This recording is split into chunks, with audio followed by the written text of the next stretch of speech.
एक तिब्बती कहावत है,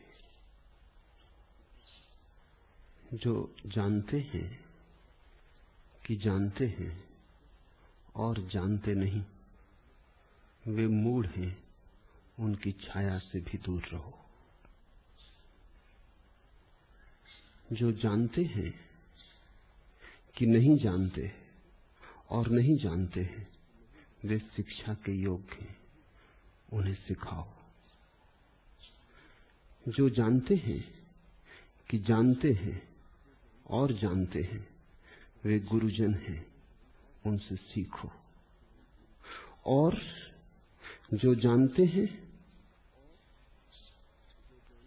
कि नहीं जानते फिर भी जानते, वे संतजन हैं, उनकी छाया का सत्संग भी अमृत है। ज्ञान बड़ी पहेली है। सिर्फ जानने से जो जान लिया जाता है वो बहुत गहरा नहीं। जिसे जानने से ऐसा ख्याल पैदा हो जाता है कि जान लिया, वो अज्ञेय अज्ञात नहीं। जिसे जानने से ऐसी मन की धारणा बन जाती है कि पहचान लिया, जान लिया, वो सीमित है, असीम नहीं है। जिसे तुमने जान लिया वो असीम कैसे होगा? वो तुम्हारी मुट्ठी में आ गया, वो विराट आकाश न रहा, वो तुम्हारे हाथ में बंद आकाश है, घटाकाश है, घड़े में बंद आकाश है। घड़े में बंद भी जो है वो आकाश है, लेकिन उसमें पक्षी उड़ ना सकेंगे, उससे मुक्ति न मिलेगी। घड़े में बंद जो है वो भी आकाश है, लेकिन उस घड़े में सूर्य का उदय न होगा। वो आकाश से टूट गया आकाश, एक पतली मिट्टी की दीवार दोनों के बीच आ गई। कोई बहुत बड़ी दीवार नहीं है, टूट सकती है, लेकिन दीवार है। घड़े का आकाश भी आकाश है, लेकिन उसमें आषाढ़ के बादल न उठ सकेंगे, बिजलियां न कड़केंगी, वर्षा न होगी, उत्तप्त भूमि की प्यास न बुझेगी, मोर न नाचेंगे, पक्षी गीत न गाएंगे, वृक्ष हरे न होंगे।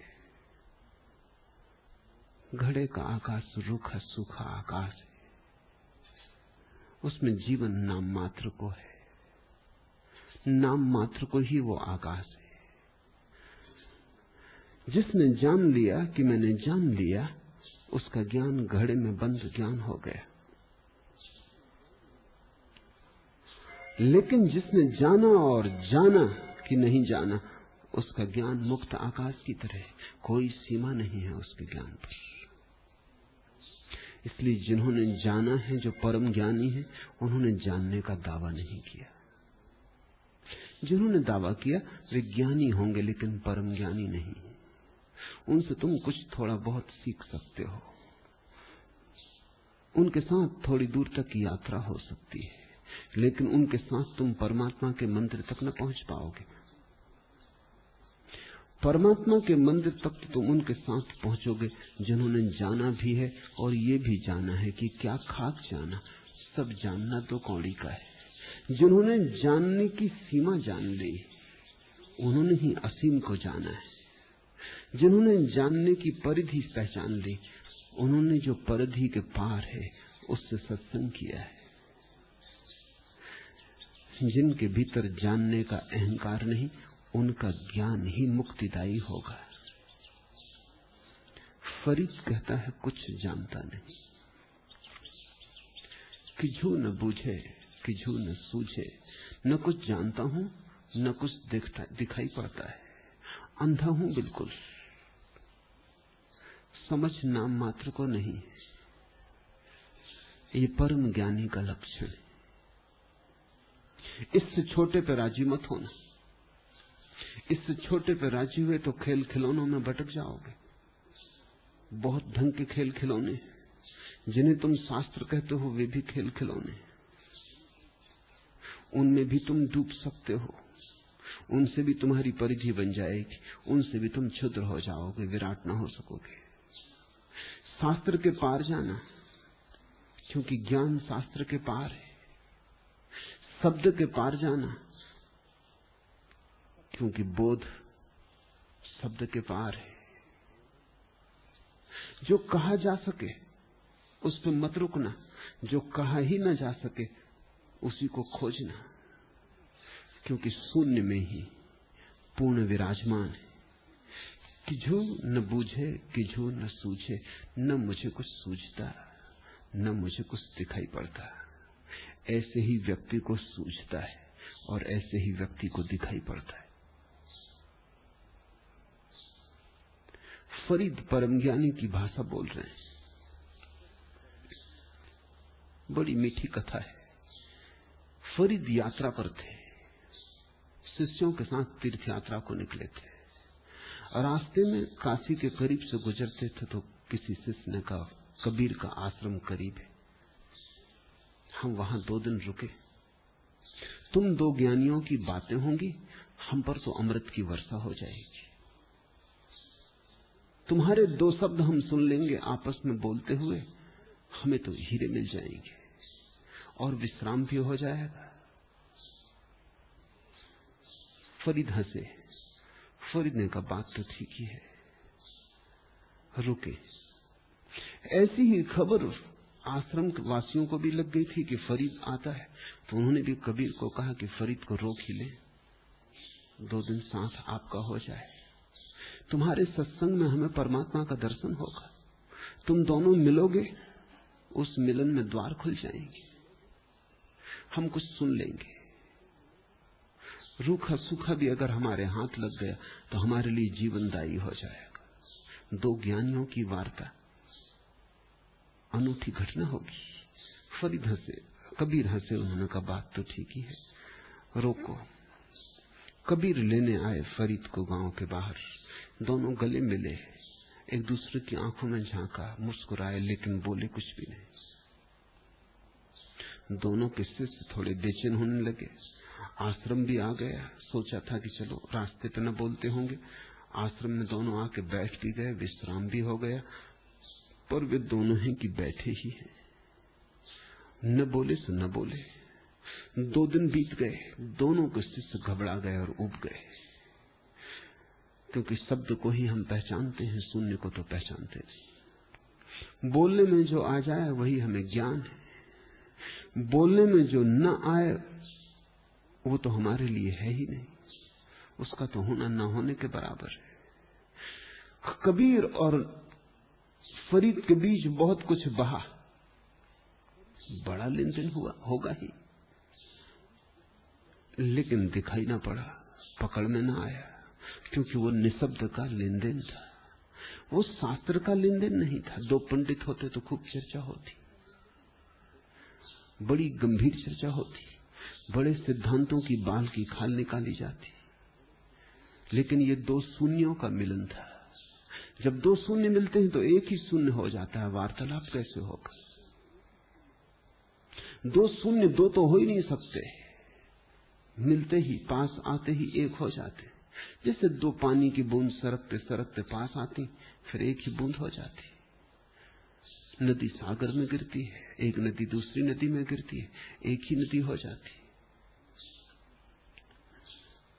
पर मैं समझ सकता हूं, तुम भी समझ सकते हो कि अगर 2 दिन तुम्हें यहां मेरे पास चुपचाप बैठे रहना पड़े और उस चुप्पी में बड़ी अपेक्षा होगी कि अब कुछ होता है और कुछ ना हो, सारी अपेक्षा खाली चली जाए, तो तुम ऊब ही जाओगे, घबरा ही जाओगे।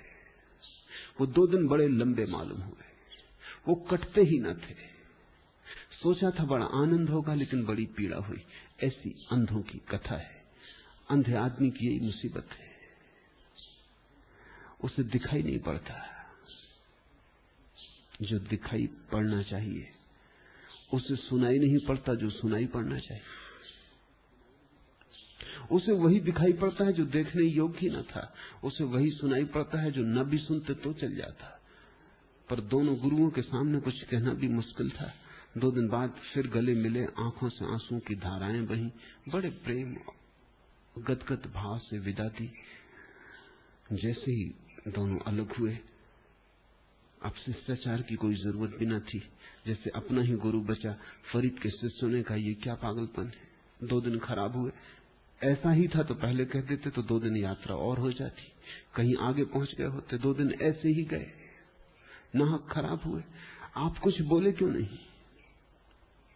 फरीद ने कहा, जो सामने था वो बिना बोले समझ सकता था।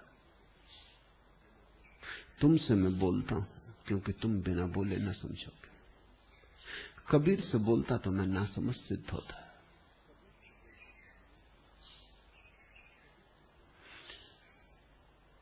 इसलिए चुप रहा। और बड़ा लेन देन हुआ, ना समझो तुम्हें दिखाई ना पड़ा। कितनी किरणें यहां से वहां गई, वहां से यहां आई। कितना हम एक दूसरे में डूबे। उन्होंने कहा, हमें कुछ दिखाई ना पड़ा, कुछ सुनाई ना पड़ा, हम तो थक गए। 2 दिन कटे ना कटे। कबीर के शिष्यों ने भी पूछा कि ये क्या हुआ, ऐसा तो कभी नहीं होता। और भी पंडितों को हमने आते देखा है, बड़ी बात होती। तो कबीर ने कहा, 2 अज्ञानी मिले, खूब बात हो सकती है, हालांकि उस बात में कुछ अर्थ नहीं होता।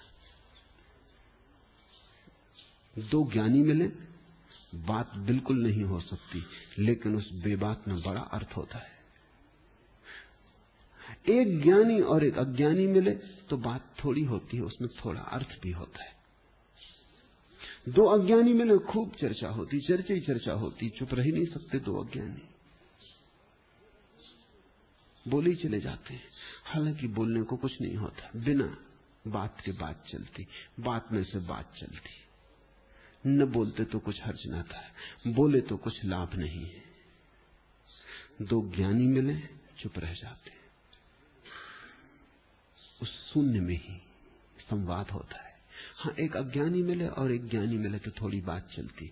वो बात ज्ञानी इसलिए चलाता है ताकि तुम भी शून्य हो जाओ। वो तुम्हें शून्य की तरफ शब्दों से इशारा देता है। अज्ञानी इसलिए चलाता है ताकि उसे कुछ शब्द पकड़ में आ जाएं, ताकि वो और थोड़ा ज्ञानी हो जाए। जब 1 अज्ञानी और ज्ञानी मिलता है तो दोनों के मतलब अलग अलग होते हैं। जब गुरु और शिष्य का मिलन होता है तो तुम ये मत सोचना कि शिष्य उसी लिए मिलता है गुरु से जिसलिए गुरु शिष्य से मिलता है। दोनों का मिलन में अलग अर्थ होता है। शिष्य चाहता है कुछ सीख ले, गुरु चाहता है कुछ सीखा है इसमें वो भी इसका छीना लिया जाए, छुड़ा दिया जाए। शिष्य आया है कुछ ज्ञान बटोरने, गुरु कोशिश करता है इसका ज्ञान बिखर जाए तो इसका खुला आकाश इसे उपलब्ध हो जाए। शिष्य कुछ कूड़ा करकट बीनने आया है, गुरु इससे छीन लेगा। गुरु वही है जो तुम्हारे ज्ञान को मिटा दे, क्योंकि तभी परम ज्ञान का जन्म होता है। गुरु वही है जो तुम्हारी दिए की टिमटिमाती पीली सी ज्योति को फूंक दे, बुझा दे, क्योंकि उसके बुझते ही तुम्हारी आंखें महासूर्य की तरफ उठती। उस टिमटिमाती ज्योति में अटके रहे, छोटे से क्षुद्र ज्ञान में उलझे रहे तो विराट तुम्हारे द्वार पर नहीं आ पाता। और ध्यान रखना, एक छोटी सी किरकिरी, एक छोटा सा रेत का टुकड़ा आंख में चला जाए तो विराट आकाश दिखाई पड़ना बंद हो जाता है, क्योंकि आंख बंद हो जाती। उतनी सी किरकिरी हटाते ही आंख खुल जाती है, विराट आकाश फिर से उपलब्ध हो जाता। तुम्हारा ज्ञान आंख की किरकिरी है, इसलिए तुम सोचते हो कि किरकिरी तुम्हारा ज्ञान है, उसके कारण तुम अंधे हो। जिन्होंने जाना है उन्होंने कहा हमने कुछ जाना नहीं, किछु न बूझे किछु न सूझे, न मैं कुछ जानता न मैं कुछ देखता। दुनिया यह गोया धधकती हुई आग है, दुनिया गुज्जी भाई। मेरे साईं ने अच्छा किया कि मुझे चेता दिया, नहीं तो मैं भी इसमें जलबल गया होता। साईं मेरे चंगा कीता, नहीं था हम भी दंझा आई। न मुझे कुछ देखता, न मुझे कुछ सूझता, न मैं कुछ जानता हूं, और ये दुनिया धधकती हुई आग है। अंधे की तरह चलूंगा, जलूंगा, बिना जाने चलूंगा, बिना सूझे बूझे चलूंगा, गिरूंगा। अगर नहीं गिर पाया हूं तो इसमें मेरी कोई कृतार्थता नहीं है। अगर नहीं गिर पाया हूं तो ये कोई मेरा कृत्य नहीं, ये भक्त की भाव दशा है। इसे समझने की कोशिश करें। ये बहुत नाजुक कोमल फूल की तरह कोमल है। इसे तर्क से नहीं समझा जा सकता। इसे बहुत हार्दिकता में ही भीतर उतारेंगे, बड़ी गहन सहानुभूति में, तो ही समझ में आएगा। मेरे साईं ने अच्छा किया कि मुझे चेता दिया। अज्ञानी को जब कुछ लग जाता है हाथ तो वो कहता है मैंने पाया। ज्ञानी को जब कुछ हाथ लगता है तो वो कहता है साईं ने अच्छा किया। अज्ञानी को कुछ भी मिल जाए उससे उसका अहंकार ही बढ़ता है। ज्ञानी को परम भी मिल जाए, परम धन मिल जाए, परम पद मिल जाए, वो परमात्मा हो जाए, तो भी उसे ऐसा भाव नहीं उठता कि मैंने कुछ किया, मैंने कुछ पाया। वो तो जानता है कि मेरे रहते तो न कुछ पा सकता था, न कुछ कर सकता था। किझू न बूझे, किझू न सूझे, न तो मुझे कुछ सूझता है, न मुझे कुछ दिखाई पड़ता है। करता मैं हो ही कैसे सकता हूं? हां, जितनी बार गिरा मैं गिरा और जितनी बार उठाया तूने उठाया। इसे थोड़ा समझ लेना। जितनी बार भूला मैं भूला, जितनी बार चेताया तूने चेताया। जितने कांटे गड़े मेरे कारण, जितने फूल मिले तेरी कृपा से। सब पाप मेरे, सब पुण्य तेरा। ये भक्त की भाव दशा है। और अगर तुम्हारा पुण्य भी तुम्हारा ही हो तो जानना कभी भक्ति के द्वार पर तुम नहीं आए। अगर तुम कहते हो मैंने इतनी पूजा की, इतने त्याग, इतनी तपस्या, इतने मंदिर बनाए, तो तुम समझना कि तुमने पुण्य के नाम पर भी पाप ही किए। क्योंकि एक ही पाप है, सब पापों का मूल एक ही पाप है, वो है मेरेपन का भाव। मैंने किया। एक बुद्ध का बड़ा अनुयायी बोधि धर्म चीन गया। चीन का सम्राट उसका स्वागत करने आया। चीन के सम्राट ने स्वभावतः सम्राट की भाषा में बात की। उसने आके बोधि धर्म को कहा कि आप आए, स्वागत। मैंने हजारों बुद्ध विहार बनवाए, लाखों वृक्ष छायादार रास्तों पर खड़े किए ताकि राहगीरों को विश्राम मिले, छाया मिले। अनेक भोजनालय खोल दिए, हजारों लोग मुफ्त भोजन लेते, हजारों भिक्षु राज्य से पोषण पाते, स्कूल खोले, आश्रम बनवाए, हजारों शास्त्रों को छपवाया, बंटवाया। इस सब पुण्य का अंतिम क्या फल होगा? बोधि धर्म ने नीचे से ऊपर देखा और कहा क्षमा करें, सीधे नरक जाएंगे आप। सम्राट तो चौंक गया, ऐसी बात तो कभी किसी ने कही न थी। शिष्टाचार भी ध्यान में रखता है कोई? सीधे नरक? उसने कहा तुम पागल तो नहीं हो? मैंने इतने पुण्य किए और मैं नरक जाऊंगा? बोधि धर्म ने कहा क्या तुमने किया इससे कोई नरक नहीं जाता, क्या तुमने किया इससे कोई स्वर्ग नहीं जाता। जब तक कर्ता मौजूद है तब तक तुम नरक जाते हो। तुमने क्या किया ये बात असंगत है, उसकी तो चर्चा ही मत छेड़ो। तुमने किया बस इतना काफी है। इतना मैंने जान लिया कि तुमने बनवाए, परमात्मा ने तुम्हारे भीतर से कुछ नहीं किया, तुमने किया। तुम उपकरण न बने, तुम उसके हाथ न बने, तुम अपनी अहंता में घिर गए, तुम नरक जाओगे।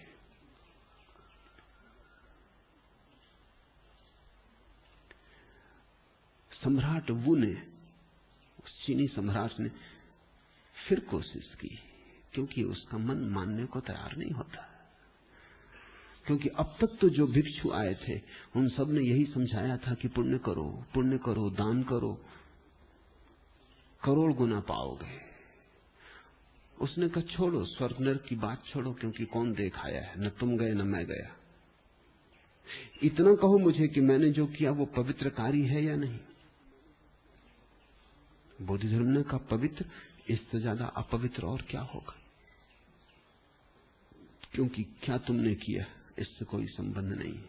तुमने किया पवित्र नहीं रहा, उसने किया पवित्र हो गया।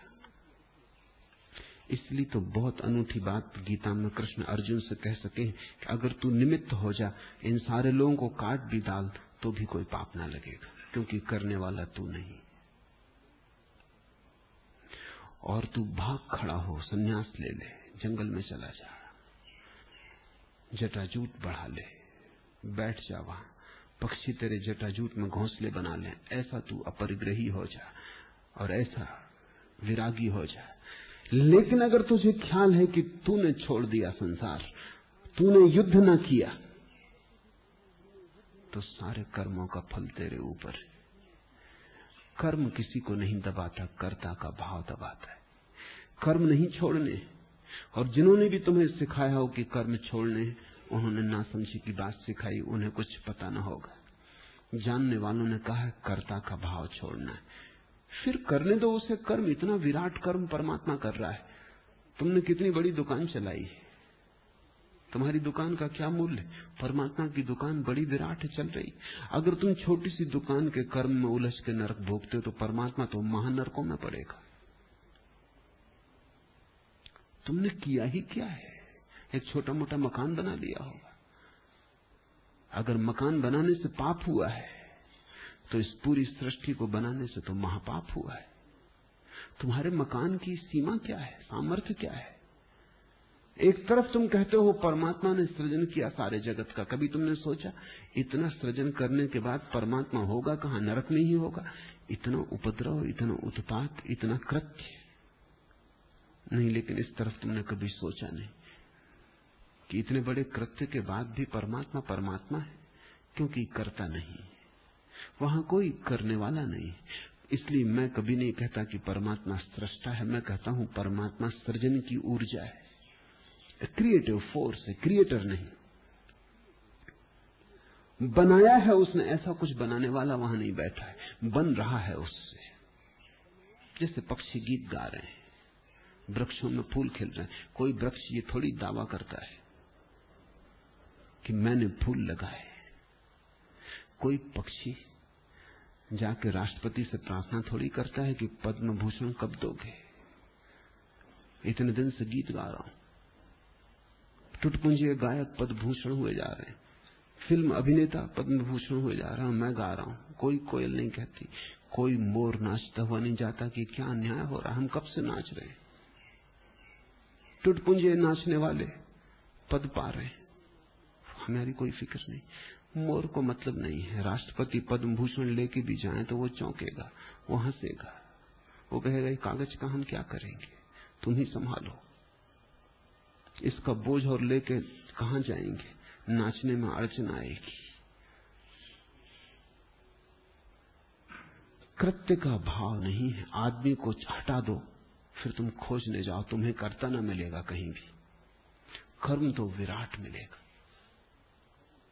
चांद तारे चल रहे हैं, सूरज घूम रहा है, मौसम आते हैं जाते हैं, सृष्टि होती, प्रलय होती, बनता है, मिटता है, अनंत काल तक सब चलता रहता है, उसका कोई अंत ही नहीं आता।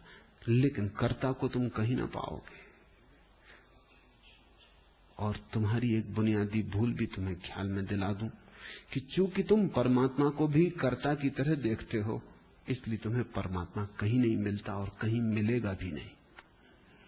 और परमात्मा को तुम कर्ता की तरह क्यों देखते हो? क्योंकि तुम अपने को कर्ता की तरह मानते हो, तो तुम परमात्मा को भी अपनी ही एक विराट प्रतिमा समझते हो। जैसे तुम करने वाले हो वो बड़ा करने वाला होगा। मात्रा का भेद है, गुण का कोई भेद नहीं। तुम छोटे करने वाले, तू होगा बड़ा करने वाला। हमारी दुकान जरा छोटी है, तुम बड़े पसारी हो। तुम्हारी दुकान बीच बाजार में है, हमारी बाजार के कोने पर है। हम छोटी पान सिगरेट चाय की दुकान लगाए हुए हैं, तुमने सोने चांदी हीरे जवाहरात बेचे, बाकी हैं हम भी दुकानदार। ऐसा हुआ, अमेरिका का एक बहुत बड़ा अरबपति एंड्रू कार्नेगी एक दिन घूमने निकला एक छोटी सी दुकान लोहे लंगड़ की,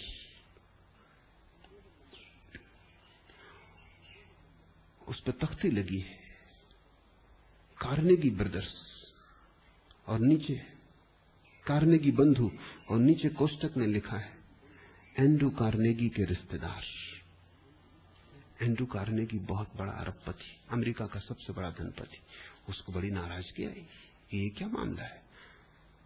उसने फौरन जाके अपने वकील को कहा कि नोटिस दो, मेरा कोई रिश्तेदार नहीं और ये तो मेरा अपमान है। एक कबाड़ी की दुकान और उस पर तख्ती लगा दी है, कार्नेगी होगा उसका सरनेम, लेकिन मेरा कोई रिश्तेदार नहीं। वकील ने नोटिस दिया। 8-15 दिन बाद कार्नेगी फिर वहां से निकलता था तो उसने गौर से देखा तख्ती बदल दी गई है, वही एंड्रू कार्नेगी बंधु, नीचे कोष्टक में लिखा है एंड्रू कार्नेगी के कोई रिश्तेदार नहीं। मगर क्या फर्क पड़ता, वो एंड्रू कार्नेगी को घुसाए ही हुए। पहले रिश्तेदार थे, नीचे लग गया कोई रिश्तेदार नहीं, बात खत्म। बाकी एंड्रू कार्नेगी की याद वो दिला ही रहे हैं। उसको बड़ा गुस्सा आया, वो अंदर गया और उसने दुकानदार को कहा कि तुम्हें समझ नहीं आती। वकील ने नोटिस दिया। उसने कहा सब समझ में आती, तुम होगे बड़े दुकानदार, हम छोटे दुकानदार, हम लोहा लंगड़ कबाड़ बेचते हैं, लेकिन तुम जो चीजें बनाते हो उनसे ये कबाड़ बनता है। तुम बड़े बड़े कारखाने चलाते हो, हम छोटा चलाते हैं। बाकी रिश्तेदार तो हम हैं ही, दुकानदार हम भी, तुम भी दुकानदार। वो तो झंझट अदालत में हम जाना नहीं चाहते, इसलिए लिख दिया कि कोई रिश्तेदार नहीं। तुम्हारे मन में भी परमात्मा की जो धारणा है वो अपने ही कई गुणित बड़ा करके बना ली गई है। तुम ही हो बहुत बड़े होकर। अगर तुम गौर से देखोगे तो तुम अपने को ही अपनी परमात्मा की प्रतिमा में पाओगे। मात्रा का भेद होगा, गुण का भेद ना होगा। इसलिए तुम करता हो, तुम अहंकारी हो तो तुम्हारा परमात्मा भी अहंकारी और करता है। तुम सीमित हो, तुम्हारा परमात्मा भी सीमित है। तुम्हारी देह है, तुम्हारे परमात्मा की भी देह है। तुम जैसे अपने को देखते हो ऐसे ही तुम परमात्मा को खोजने चले जाते हो। मेरे पास लोग आते वो कहते हैं परमात्मा को पाना है, कहां खोजें? मैं उनसे पूछता हूं कि तुमने कोई ऐसी जगह देखी जहां वो न हो? बजाय परमात्मा को खोजने के तुम ये खोजो कि वो कहां नहीं है, ज्यादा ठीक होगा। नानक मक्का गए, मदीना गए, वो मक्का में सो गए काबा के पत्थर की तरफ पैर करके। पुजारी नाराज हुए,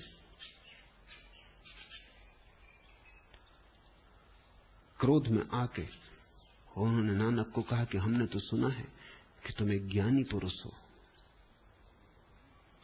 और तुम परमात्मा के मंदिर की तरफ पैर करके सो रहे हो। नानक ने कहा मैं भी बड़ी चिंता में पड़ा था जब सोने को गया। मैंने सब तरफ पैर करके देखे, पाया सभी जगह वही है। तो तुम ऐसा करो कि तुम वहां मेरे पैर कर दो जहां वो ना हो। ये पैर रहे, मैं कोई बाधा ना डालूंगा, तुम पैर उठाओ और कर दो। मैं मानता हूं कहानी इतनी ही है, लेकिन और थोड़ी आगे बढ़ गई है। वो कविता मालूम होती लेकिन अर्थपूर्ण है। कहते हैं पुजारियों ने उनके पैर जहां जहां किए वहीं काबा का पत्थर घूम गया। ये बात थोड़ी अतिशय हो गई। कविता तक ठीक है, लेकिन मतलब तो सही है।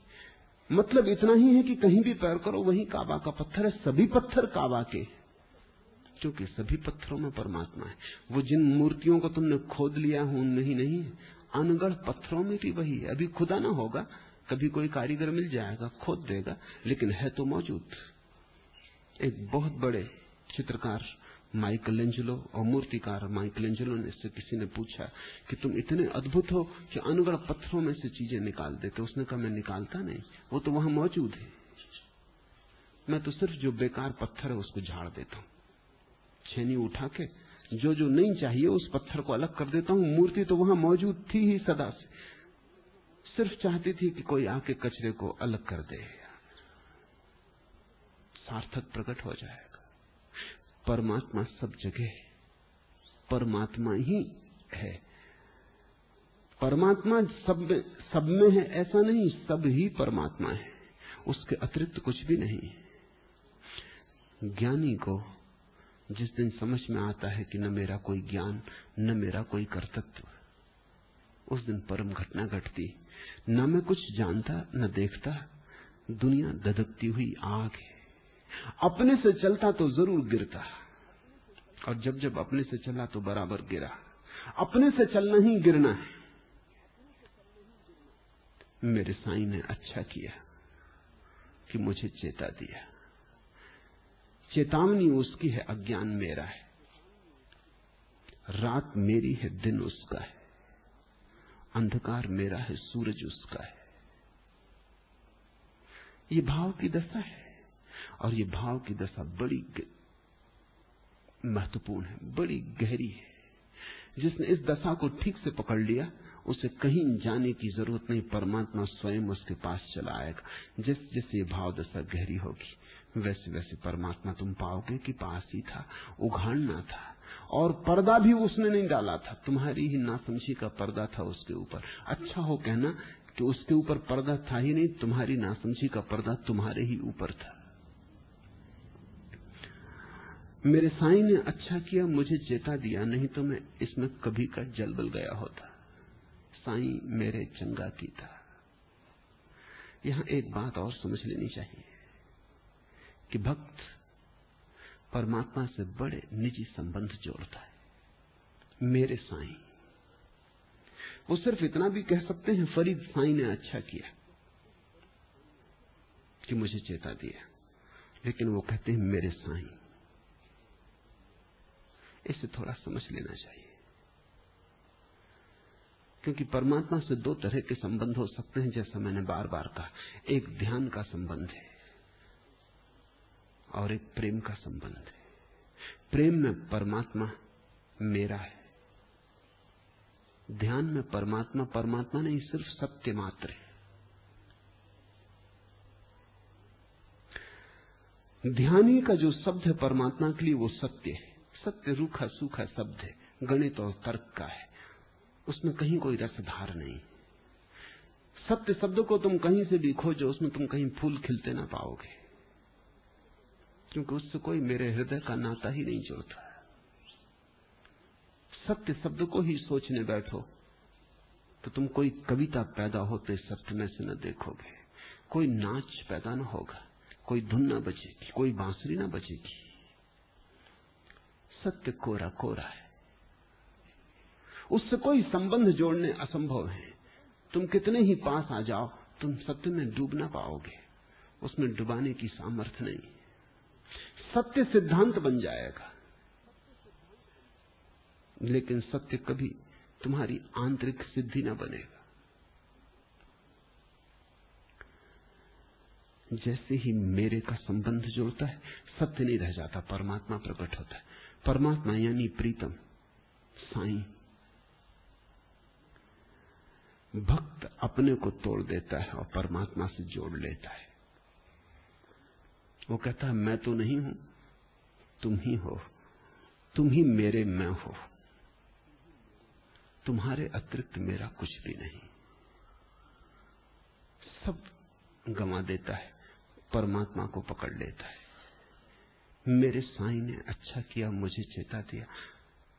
फरीदा, अगर तू तेज अक्ल रखता है तब दूसरे के खिलाफ काले अंक मत लिख, अपना सिर झुका और अपने ही गरिमा की तरफ देख। फरीदा, जेतू अकल लतीफ, काले लिखुना लेख, आप नड़े गिरिवान में सिर नीवा कर देख। फरीदा, अगर तू तेज अक्ल रखता है, अभी जरा सोचने जैसा है। कृष्णमूर्ति निरंतर लोगों से कहते हैं माइंड इज मीडियोकर। जिसको तुम बुद्धिमानी कहते हो वो बड़ी साधारण है, मध्यम वर्गीय, करीब करीब मूढ़ता जैसी। तुम्हारे बुद्धिमानों को भी तुम वहीं पाओगे जहां तुम अपने मूढ़ों को पाते हो सकता है मूढ़ पहली सीढ़ी पे बैठा हो, बुद्धिमान आखिरी सीढ़ी पे बैठा हो, लेकिन तुम उनकी मंजिल में फर्क ना पाओगे। तुम्हारे मूढ़ और तुम्हारे बुद्धिमान एक ही सीढ़ी के पायदान है, अलग अलग नहीं है। तुम्हारा मूड थोड़ा कम बुद्धिमान है, तुम्हारा बुद्धिमान थोड़ा कम मूड है, पर इतना ही फर्क है डिग्री का। उन दोनों के बीच एक तारतम्य, श्रृंखला कहीं टूटती नहीं, सिलसिला एक ही है। तुम्हारा मूड और तुम्हारा पंडित एक ही लकीर के दो छोर हैं। इसलिए जिसको तुम पांडित्य कहते हो, बुद्धिमत्ता कहते हो, वो कोई बहुत बुद्धिमत्ता नहीं, वो केवल मूढ़ता को छिपा लेने की कुशलता है। मूढ़ता को छिपा लेना बहुत आसान है, मिटाना बहुत कठिन है। छिपा लेने का मतलब ऐसा ही जैसे घाव है, उस पर मलहम पट्टी कर ली, ऊपर से सुंदर कपड़े पहन लिए, छिप गया, दूसरों को दिखाई ना पड़ेगा, लेकिन तुम्हारे भीतर तो सड़ान बढ़ती ही रहेगी। दूसरों को पता भी ना चलेगा, लेकिन तुम्हें कैसे पता होना बंद हो जाएगा। और छिपाया हुआ घाव सूखता भी नहीं, क्योंकि सूखने के लिए भी खुली सूरज की रोशनी चाहिए, हवा का प्रवाह चाहिए, और भी सड़ता है, नासूर हो जाएगा, कैंसर बनेगा, तुम्हारे तन प्राण में सब तरफ फैल जाएगा, मवाद ही मवाद हो जाएगी। देर लगेगी, आज नहीं हो जाएगी, वर्षों लगेंगे। शायद तुम इतना छिपाओ कि किसी को कभी भी पता ना चले, लेकिन तुम एक घाव की तरह ही जीवित रहोगे, घाव की तरह ही मरोगे। तुम्हें तो पता ही होगा अपने को तुम कैसे धोखा दोगे। कहावत है कि अगर कोई व्यक्ति दूसरों को धोखा देना चाहे, थोड़े दिन तक दे सकता है, सदा के लिए नहीं। मैं मानता हूं कि कोई अगर दूसरों को धोखा देना चाहे, सदा के लिए भी दे सकता है, क्योंकि जो थोड़े दिन संभव है वो सदा संभव क्यों नहीं। थोड़ी और कुशलता चाहिए। तो मैं कहावत को बदल दिया हूं, मैं कहता हूं दूसरों को धोखा देना हो तुम सदा के लिए दे सकते हो, लेकिन अपने को धोखा तुम एक क्षण के लिए भी नहीं दे सकते हो। कैसे दोगे अपने को धोखा? कौन देगा धोखा और किसको देगा? वहां भीतर तुम एक हो। मूढ़ता छिपाई जा सकती है। शास्त्रों को लपेट लो अपने चारों तरफ, मूढ़ता छिप जाएगी। वेद को कंठस्थ कर लो, मूढ़ता छिप जाएगी। गीता दोहराने लगो, रोज पाठ करने लगो, मूढ़ता छिप जाएगी। लंबे शब्द सीख लो, तर्क की थोड़ी व्यवस्था सीख लो, विश्लेषण की कला सीख लो, मूढ़ता छिप जाएगी। तुर्गनेव की एक छोटी सी कहानी। एक गांव में एक महामूर्ख था, गांव भर उस पर हंसता था। वो जो भी कुछ कहता लोग फौरन हंस देते, बिना ही सुने कि वो क्या कह रहा, क्योंकि लोगों को पक्का ही था कि वो महामूर्ख है। वो कहेगा ही मूर्खता की बात, वो खड़े ही होता कि लोग हंसने लगते। अभी उसने कुछ कहा ही नहीं था। वो बड़ा परेशान था। एक फकीर गांव में आया था, उससे उसने जाके कहा कि आप एक अकेले आदमी मैंने जीवन में पाए जो मेरी बात सुन के हंसते नहीं बल्कि गंभीर हो जाते, सोचने लगते हैं। पूरा गांव हंसता है, मैं घबरा गया हूं, मेरा बड़ा अपमान होता रहता है। आप कोई तरकीब बताएं। उस फकीर ने कहा तरकीब आसान है, अब तू एक काम कर, कोई भी कुछ बोल रहा हो तू खिलखिला के हंसना, और वो पूछे कि क्यों, क्या बात है, तो वो कुछ भी कह रहा हो, वो कह रहा हो कि बाइबल बड़ी अद्भुत किताब है, कहना क्या रखा बाइबल में, कौन सी अद्भुत बात लिखी है, हजारों शास्त्र जिनमें वही बात लिखी, कौन सी नई बात कही है, बोलो। कोई कहे सूरज बहुत सुंदर है, कहना बताओ क्या सुंदर है, आंख का गोला है, सौंदर्य कहां है। कोई कहे चांद, देखो कैसा सुंदरी के मुख जैसा, फौरन खड़े हो जाना, कहना ये जरा जरूरत से ज्यादा बात हो रही, कहां सुंदरी का मुख और कहां चांद, इनमें कोई संबंध है। चांद कितना बड़ा, सुंदरी का मुख कितना छोटा। बस तू खंडन कर 7 दिन तक, फिर मेरे पास आना। तू किसी चीज में हाथ तो भरना ही मत, ना करना। उसने 7 दिन तक यही किया। गांव में खबर फैल गई कि ये महामूर्ख तो महाज्ञानी हो गए, इसके सामने कुछ भी कहो फौरन खंडित कर देता है। तुम कहो ये कविता सुंदर है, वो कहता है इसमें क्या रखा है, सब शब्दों की बकवास है, शब्द जोड़ के रख दिए, इसमें रखा क्या है। ध्यान रखना, जीवन में अगर कोई खंडन करने लग जाए तो तुम कुछ भी सिद्ध ना कर सकोगे। खंडन करना बहुत आसान है, सिद्ध करना करीब करीब असंभव है। इसलिए तो नास्तिक को कोई आस्तिक कभी भी राजी नहीं कर पाता, क्योंकि नास्तिक को कुल खंडित करना है, आस्तिक को कुछ सिद्ध करना है। सिद्ध करना बहुत कठिन है। ऐसे ही जैसे बनाना बहुत कठिन है, मिटाने में कितनी देर लगती। ताजमहल बनाने में कितनी देर लगी, मिटाने में कितनी देर लगेगी।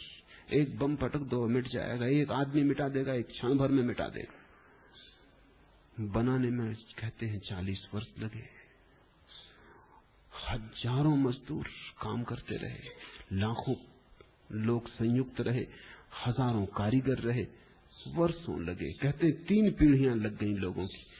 पहली पीढ़ी काम करने आई थी, वो खत्म हो गई। दूसरी पीढ़ी काम में लग गई, वो बूढ़ी हो गई। तीसरी पीढ़ी काम में संलग्न हो गई, तब कहीं बन के तैयार हो पाया। मगर मिटाने में कितनी देर लगेगी। खंडन मिटाना है। इसलिए तुम पंडितों को हमेशा खंडन करते हुए पाओगे, संतों को सदा सिद्ध करते पाओगे, पंडितों को सदा खंडन करते पाओगे। संतों को सदा कुछ बनाते पाओगे, पंडितों को सदा मिटाते पाओगे। वो सरल काम है, उससे मूढ़ता बड़ी आसानी से छिप जाती और कोई भी तुम्हें सिद्ध नहीं करके बता सकता। अगर तुम कह दो कि कमल के फूल में कौन सा सौंदर्य सिद्ध करो, तो कौन सिद्ध करेगा? या तो सौंदर्य दिखाई पड़ता है या नहीं दिखाई पड़ता। सिद्ध करने का क्या उपाय है, क्या रास्ता है, कैसे सिद्ध करोगे? सौंदर्य तो एक अनुभूति है, कोई हाथ में निकाल के बताया नहीं जा सकता कि ये रहा सौंदर्य। सौंदर्य है, लेकिन तुम अगर देखने को राजी हो तो ही है। अगर तुम देखने को राजी नहीं तो दुनिया भर की आंखें भी इकट्ठी हो जाएं तो भी तुम्हें दिखाया नहीं जा सकता। परमात्मा है अगर तुम उसको देखने को राजी हो। इसलिए तो संत कहते हैं श्रद्धा के बिना उससे कोई संबंध नहीं जुड़ता। लेकिन नास्तिक कहता है पहले दिखा दो तो श्रद्धा करने को हम तैयार हैं, और बिना श्रद्धा के वो दिखाई नहीं पड़ता। सौंदर्य का बोध हो तो सौंदर्य दिखाई पड़ता है चांद में, फूल में। सौंदर्य का बोध ही ना हो तो नहीं दिखाई पड़ता। तो एक तो है मूढ़ता को छिपा लेना। शास्त्र बड़े सुगमता से उपलब्ध हैं, उनको पढ़ डालो, उनके शब्द सीख लो, सिद्धांत सीख लो, तुम्हारा अज्ञान दब जाएगा, मिटेगा नहीं।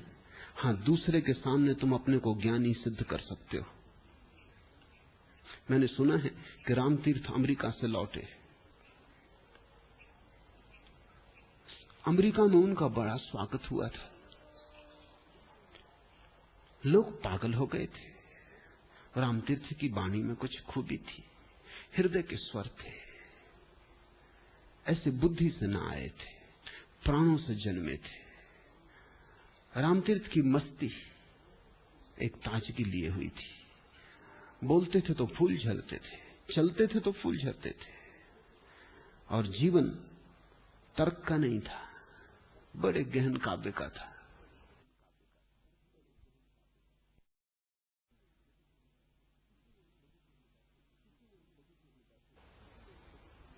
किसी ने एक बगीचे में बैठे थे, पूछ लिया आकर कि हमने सुना है कृष्ण ने जब बांसुरी बजाई तो दूर दूर से गोपियां और गोप भागे चले आते थे। एक आध दफा हो सकता है, लेकिन हमें इसमें कोई कारण नहीं दिखाई पड़ता कि कोई बांसुरी इतने सुंदर बज सकती है।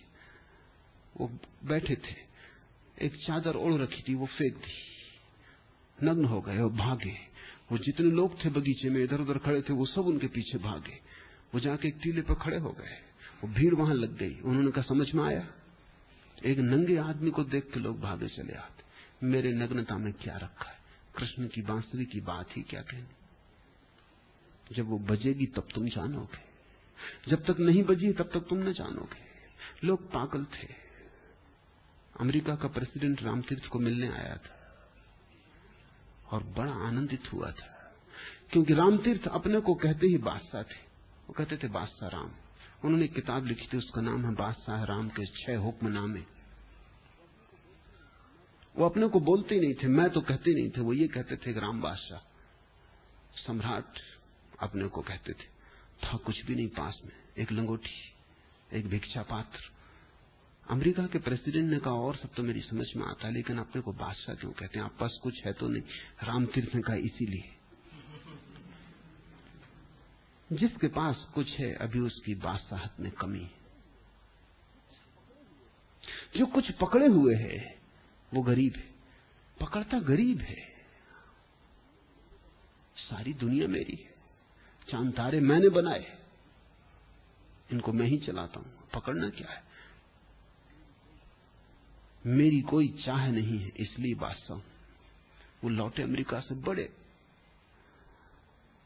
गहरे आनंद में थे।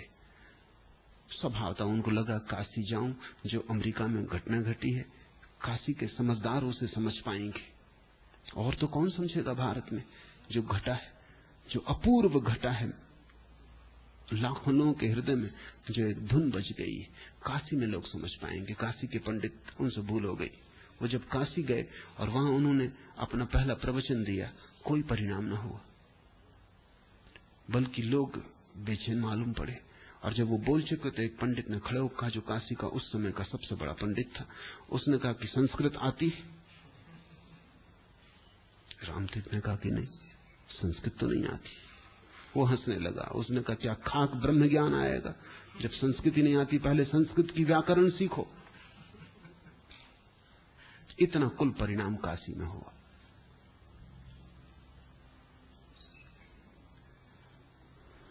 जहां कोई कुछ न जानता था, वहां लोगों ने इतना प्रेम और इतना अहोभाव दिया।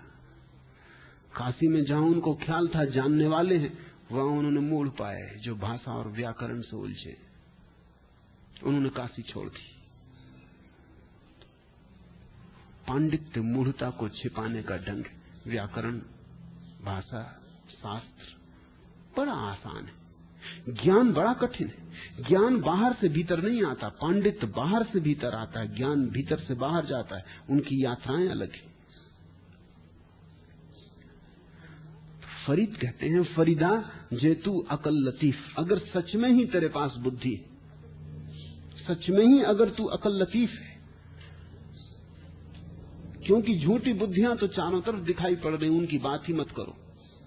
झूठी बुद्धियों ने तो इतनी ही बुद्धिमत्ता जुड़ाई है कि अज्ञान को छिपा लिया है। लेकिन अगर तू सच में ही बुद्धिमान है, तो फिर पहला काम बुद्धिमानी का यह है कि तू दूसरे के खिलाफ काले अंक मत लिख, तो दूसरे की बुराई मत देख। ये बुद्धिमान का पहला लक्षण है, क्योंकि दूसरे की बुराई देखने से क्या होगा? और थोड़ा सोचना कि हम दूसरे की बुराई देखने में इतनी आतुरता, इतनी उत्सुकता क्यों लेते? दूसरे की बुराई देखना स्वयं की बुराई को छिपाने का ढंग है।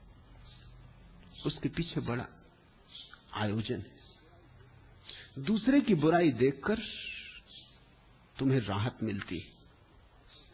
रोज सुबह तुम अखबार पढ़ लेते हो, देख लेते हो इतने डांके पड़े, इतनी हत्याएं की गई, तुम्हारे मन में बड़ा भाव पैदा होता है कि हम ही भले, न डांका डालते हैं, न हत्यारा करते हैं, कभी किसी की थोड़ी जेब काट ली। इतना छोटा मोटा तो करना ही पड़ेगा जब दुनिया में इतना सब हो रहा है। जब दुनिया में इतना सब हो रहा है, बुराई देख के तुम्हें राहत मिलती है कि मेरी बुराई क्या है, कुछ भी नहीं है, चलने दो, कोई हर्जा नहीं है। इस दुनिया में जीना है तो इतना तो चलाना ही पड़ेगा, नहीं तो मारे जाओगे। ये तो व्यवहारिक है। हम कोई बहुत बड़े काम नहीं कर रहे हैं, न तो मुजीबुर रहमान की हत्या कर रहे हैं, न फोर्ड को मारने की कोशिश कर रहे हैं, कुछ भी नहीं कर रहे हैं। अब छोटा मोटा तो चलेगा कि ग्राहक से 5 रुपए की जगह 5.5 रुपए ले लिए, 8 आने के पीछे क्या हमको नरक भेजोगे? और अगर ये सब दुनिया में चल रहा है तो नरक में हमको जगह ही कहां मिलेगी? ये सब लोग नरक में हो, हमारा क्यू में नंबर आने वाला भी नहीं। दूसरे की बुराई को देखकर खुद की बुराई छोटी हो जाती है। इसलिए तुम दूसरे की बुराई भी देखते हो और दूसरे की बुराई को बड़ा करके भी देखते हो। वो तरकीब है सांत्वना की। फिर क्रांति की कोई जरूरत नहीं, तुम्हें बदलने की कोई जरूरत नहीं। जब दुनिया बदलेगी तब इस बुरी दुनिया में तो थोड़ा बुरा होना ही पड़ेगा। यहां शुद्ध होने का उपाय नहीं। या संत हो गए तो मूल सिद्ध हो गए, लोग लूट लेंगे। इतनी व्यवहार कुशलता तो चाहिए ही। तो अपनी बुराई व्यवहार कुशलता मालूम होने लगती जब सबकी बुराई दिखाई पड़ती। संत अगस्तीन एक ईसाई फकीर हुआ है, उसने कहा है, हे परमात्मा, जब मैं दूसरों की बुराई देखता हूं तो मुझसे पुण्यात्मा कोई नहीं दिखाई पड़ता, और जब मैं अपनी बुराई देखता हूं तो मुझसे बड़ा पापी कोई दिखाई नहीं पड़ता। अब मैं क्या करूं, मैं किस तरफ देखूं? मूढ़ दूसरे की तरफ देखेगा, क्योंकि वो मुफ्त में पुण्यात्मा हो जाने का मजा है। बिना पुण्यात्मा हुए पुण्यात्मा हो जाने की सुविधा है उसमें। दूसरे का पाप देखो। तुमने कहानी सुनी है, अकबर ने एक लकीर खींच दी अपने दरबार में और कहा अपने दरबारियों को, इस लकीर को बिना छुए छोटा कर दो। अब लकीर बिना छुए छोटा कैसे हो?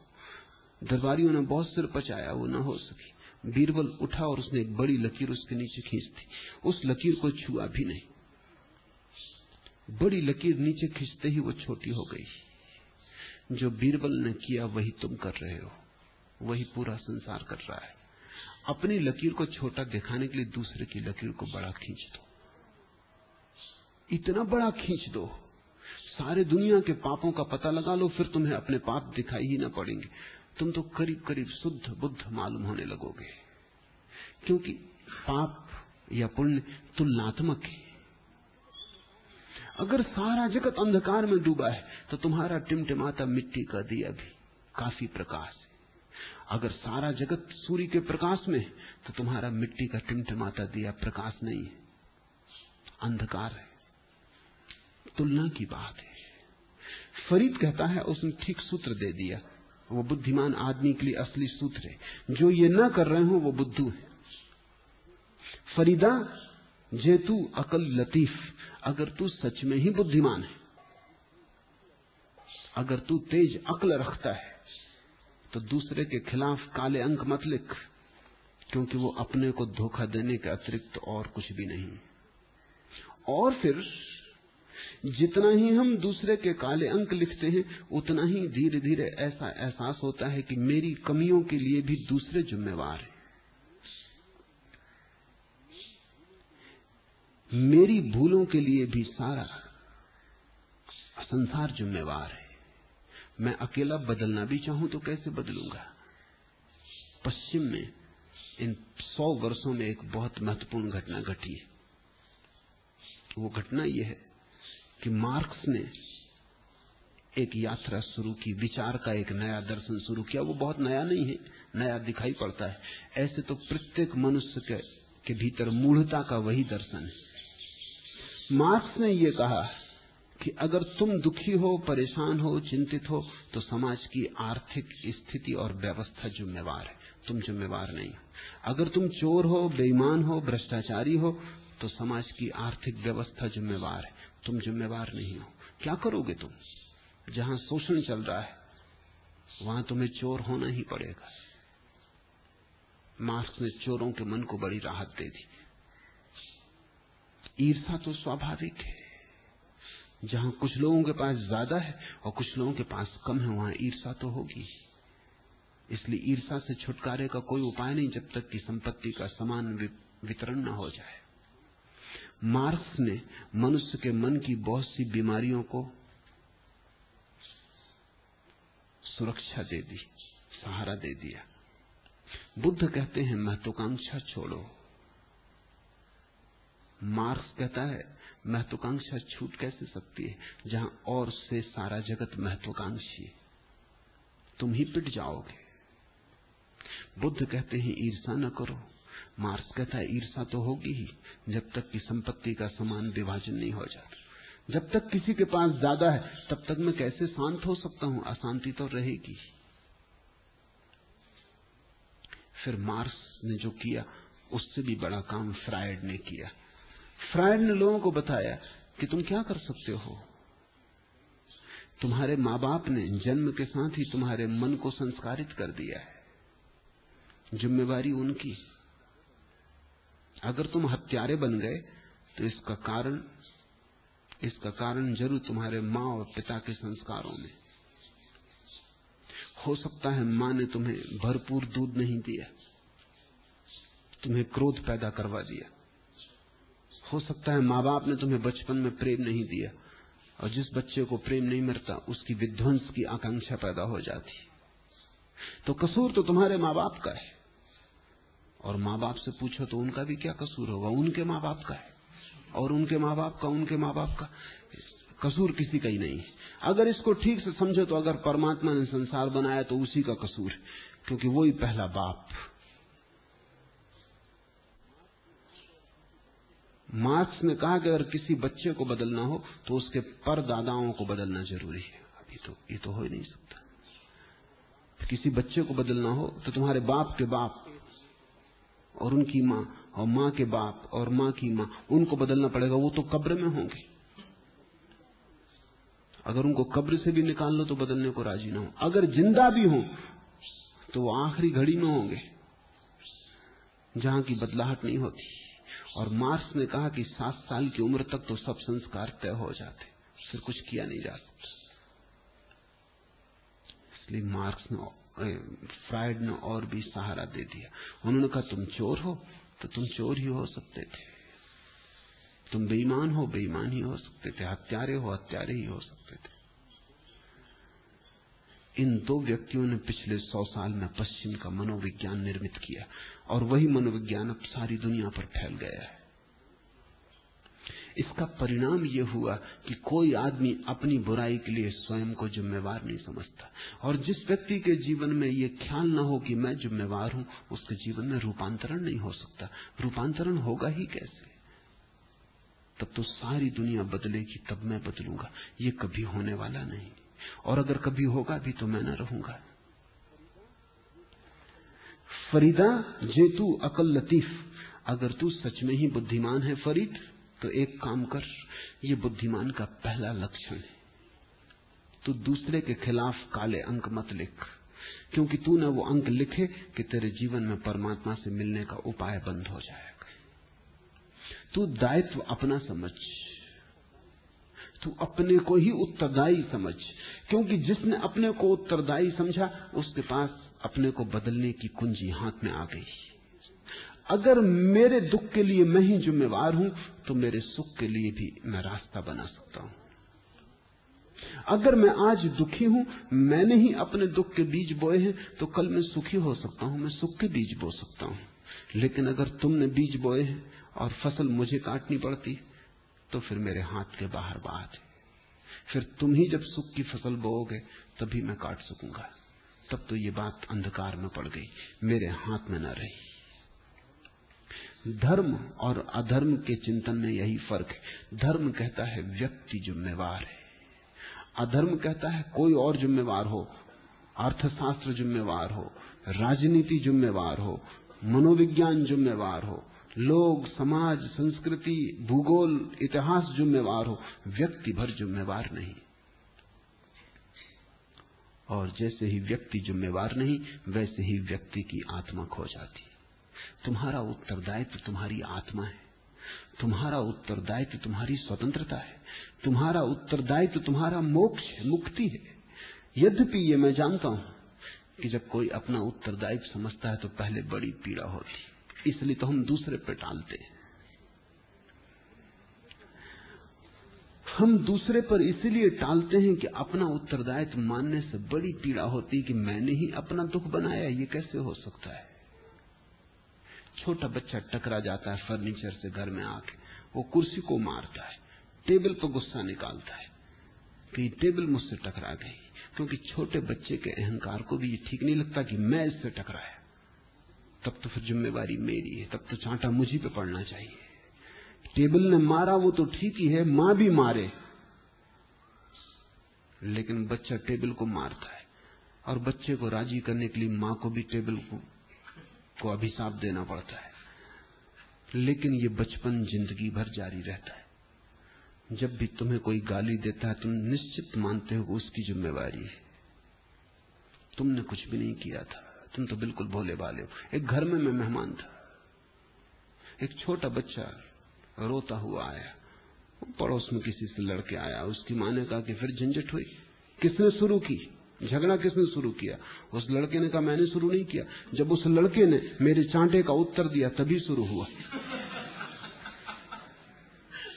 कोई शुरू नहीं करता।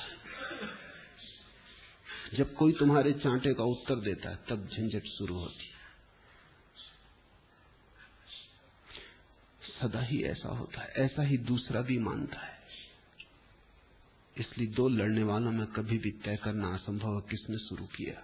और ये कोई छोटे छोटे लोगों की बात नहीं है, बड़े बड़े राष्ट्र भी यही करते हैं। कभी तय नहीं हो पाता कि किसने झगड़ा शुरू किया, चीन ने कि हिंदुस्तान ने, कि हिंदुस्तान ने कि पाकिस्तान ने, कभी तय नहीं हो पाता। तुम्हारे छोटे बच्चे और तुम्हारे बड़े राजनीतिक एक से मूढ़ है, कोई फर्क नहीं है। मूढ़ता का लक्षण यह है कि वो कहती दूसरा जिम्मेवार है, वो कोई भी हो, मैं जिम्मेवार नहीं। और इसलिए मूढ़ आदमी सदा के लिए मूढ़ रह जाता है। जब अपनी जिम्मेवारी ही नहीं तो अपने हाथ में कुछ न रहा। तुमने अपने हाथ से अपनी स्वतंत्रता खो दी।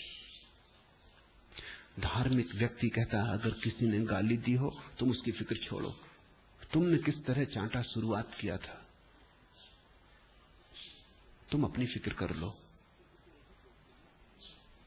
तुम इतना ही देख लो कि तुमने कौन सी भूल की थी, उसे तुम हटा दो। अगर नहीं हटाना है गाली को स्वीकार कर लो कि स्वाभाविक है, लेकिन इस बात को स्मरण में आते ही कि मैं जिम्मेवार जरूर होना चाहिए, हर हालत में कुछ न कुछ मेरी जिम्मेवारी होगी, तुम्हारे जीवन में एक मुक्ति की संभावना शुरू हो जाएगी। तुम हल्के हो जाओगे। पहले पीड़ा होगी, अहंकार को चोट लगेगी, लेकिन उसी पीड़ा से आनंद का जन्म होता है। वो प्रसव पीड़ा है। फरीद ने ठीक सूत्र दे दिया है। फरीदा जेतू अकल लतीफ काले लिख न लेख। किसी के संबंध में काले लेख मत लिख। अपना सिर झुका कर तो तू अपने ही गरेबा की तरफ देख। आप नड़े गिरवान में अपने ही झुककर अपने ही भीतर झांक। जब भी जीवन में दुख हो अपने भीतर कारण को खोज। जब भी जीवन में अशांति हो अपने भीतर कारण को देख। एक सज्जन मेरे पास आए, कहने लगे बड़ा अशांत हूं, कोई शांति का उपाय बताएं। मैं अरविंद आश्रम गया, रमन आश्रम गया, ऋषिकेश गया, यहां गया वहां गया, सब बेकार है, सब ढोंग, कहीं कोई शांति नहीं। मैंने उनसे पूछा अशांति सीखने कहां गए थे? वो थोड़े चौंके। शांति सीखने अरविंद आश्रम गए, रमन आश्रम गए, वो सब ढोंग साबित हुआ क्योंकि वो कोई भी शांति न दे पाए। अशांति सीखने कहां गए थे? अशांति सीखने कहीं भी नहीं गया। तो मैंने कहा तुम खुद ही अशांति सीख लिए। तो जब तुमने खुद अशांति सीखी तुम्हें शांति कौन सिखाएगा? अब इसमें तुम आश्रमों को जिम्मेवार मत समझो कि सब ढोंगधड़ी है, सब फिजूल है, बकवास है, सब पाखंड है, कोई शांत नहीं कर पाया। तुम अपने अशांत होने के कारणों को समझो। शांत तुम्हें कौन कर पाएगा अगर तुम्हारे कारण जारी रहे? तुम अगर ईंधन डालते गए चूल्हे में और आग की लपटें उठ रही हो, तुम दूसरे से कह रहे हो बुझाओ, और तुम ईंधन लगाए जा रहे हो, तुम घी डाले जा रहे हो आग में, और किसी दूसरे से कह रहे हो पढ़ो मंत्र बुझाओ आग।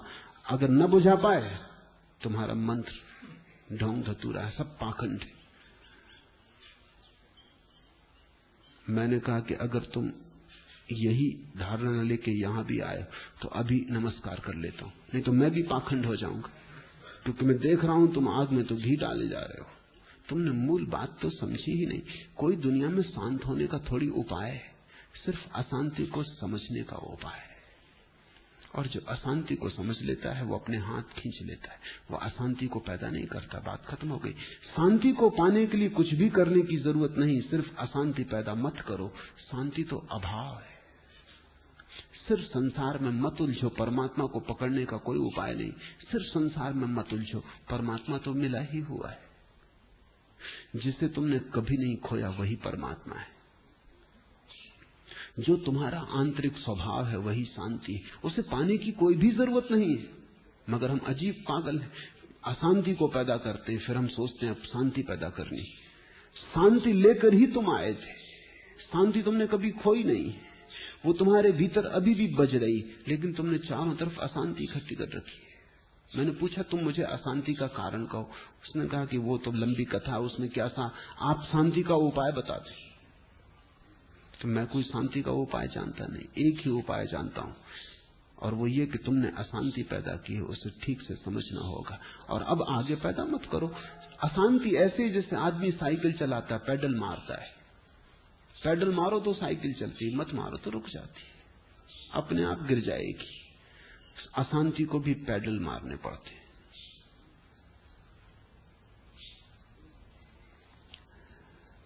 एक बात ठीक से ख्याल में आ जाए कि मैं ही मेरे होने का जिम्मेवार हूं, तुम्हारे जीवन में क्रांति का पहला कदम उठ गया। फिर तुम्हें कोई बदलने से रोक नहीं सकता।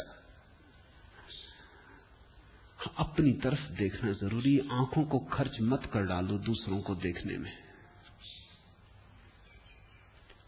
आंखों को अपने गरिमा की तरफ लगाओ। अपने को पहचानो। आंख का पहला उपयोग अपने को पहचानना है। अपने को जिसने पहचान लिया वो सभी को पहचान लेगा, और जो अपने को पहचान न पाया वो किसी को भी न पहचान पाएगा। अभी हमारी सारी चेष्टा क्या है? सारी चेष्टा ये कि दूसरे की बुराई को देखें और अपनी भलाई को दिखाएं। जो भलाई नहीं है वो दिखाएं और जो बुराई नहीं है उसको भी देखें। अभी हमारी चेष्टा ये बड़ी मूर्खतापूर्ण स्थिति है। फरीदा जेतु अकल लतीफ, काले लिख न लेख, आप नड़े गिरवान में सिर नीवा कर देख। फरीदा जोते मारन मुखिया, तिन्हा न मारे घूमी। फरीद, लोग अगर तुझे मुक्कों से मारे तो बदले में तू उन्हें मत मार। तू तो उनके कदमों को चूम के अपने घर चला जा। आप नड़े घर जाइए, पैन तिन्हा दे चूमे। जीसस हो कि बुद्ध कि फरीद, सभी सयानों का एक मत है। सदै सयाने एक मत, और वो ये है कि अगर दूसरा तुम्हें मारे तो पहले तो तुम ये समझ ही लेना कि जाने अनजाने तुमने उसे मार दिया होगा। तुम्हें शायद पता भी ना हो कि किस ढंग से तुमने उसे मारा, लेकिन मार दिया होगा। अन्यथा किसको फुर्सत है तुम्हें मारने की? किसको जरूरत है? कई बार तो ऐसा होता है कि तुम किसी की भलाई भी करते हो और उसमें भी तुम मार देते हो।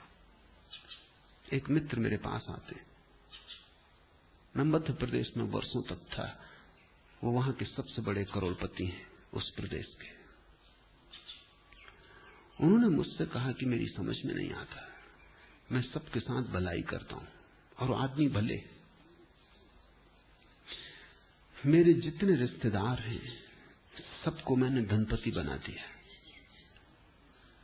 रिश्तेदारों के रिश्तेदारों को भी मैंने कभी रुकावट नहीं डाली। जो भी सहायता मैं कर सकता हूं मैंने की, लेकिन मुझे कोई धन्यवाद देता नहीं मालूम पड़ता।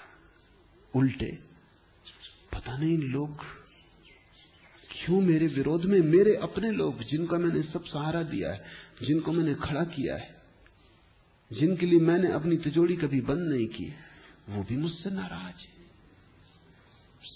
मैंने उनसे कहा, एक बात मैं आपसे पूछता हूं, कभी आपने किसी दूसरे को भी मौका दिया है कि आपको सहायता कर सके? उन्होंने कहा इसकी जरूरत ही नहीं। मौके का क्या सवाल है? इसकी जरूरत ही नहीं है, मेरे पास सब है। मैंने कभी किसी के सामने हाथ नहीं फैलाया। तो मैंने कहा मैं समझ गया अड़चन कहां है। जब भी तुमने किसी को दिया होगा तब तुम्हारी ये अकड़ कि मैंने कभी किसी के सामने हाथ नहीं फैलाया, मैं सदा देने वाला हूं, लेने वाला नहीं, ये अकड़ मार गई। उस आदमी के मन में इतनी पीड़ा तुम छोड़ दी हो। दिया तुमने बहुत है, इसमें कोई शक नहीं, मुझे भी पता है। तुम्हारे रिश्तेदारों को भी मैंने कहा मैं जानता हूं, उनको तुमने दिया है ये वे भी स्वीकार करते हैं, लेकिन तुम्हारे देने में इतनी अकड़ थी और इतना अहंकार था। तुम्हारे देने में तुम इतने ऊंचे थे और उनको तुमने कीड़े मकोड़े की तरह कर दिया। तुमने कभी उन्हें अवसर न दिया कि वो भी कभी ऊपर हाथ उठा के तुम्हें कुछ दे पाते। कोई छोटी चीज कि तुम बीमार पड़े होते और तुमने उन्हें कहा होता कि आओ 2 घड़ी मेरे पास बैठ जाओ, तुम्हारे बैठने से मुझे राहत मिलती।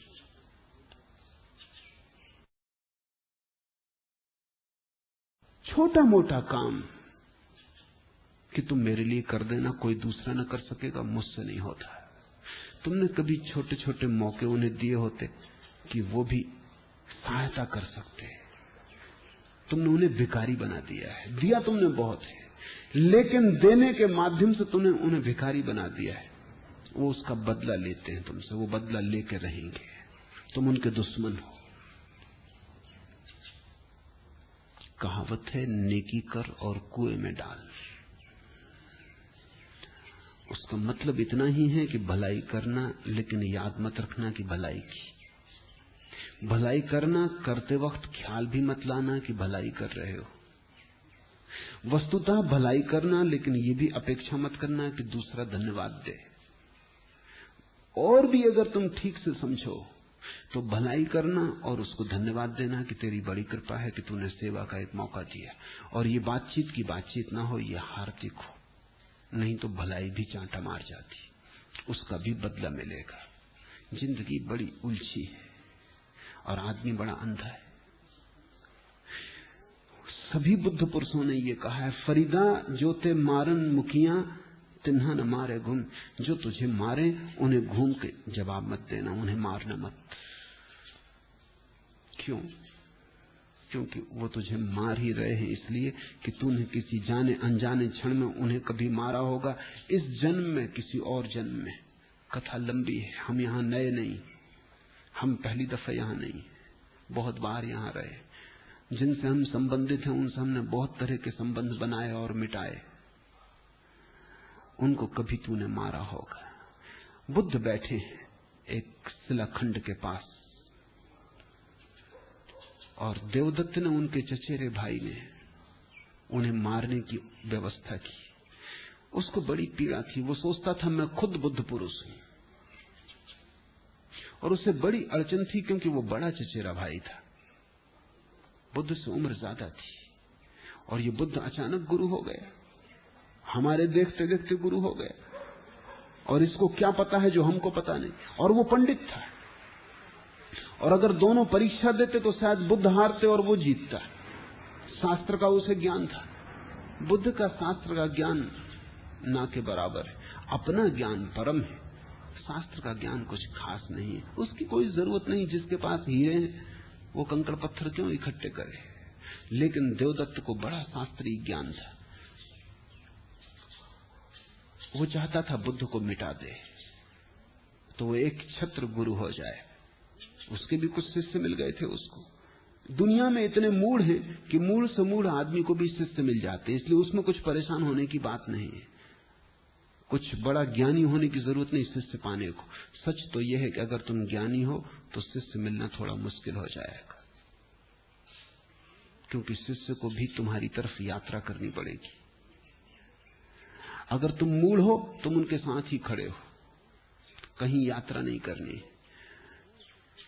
अगर तुम मूढ़ हो तो मूढ़ शिष्यों से तुम्हारा ठीक संबंध बैठ जाएगा, क्योंकि तुम्हारे कृत्यों में और उनकी समझ में तालमेल होगा।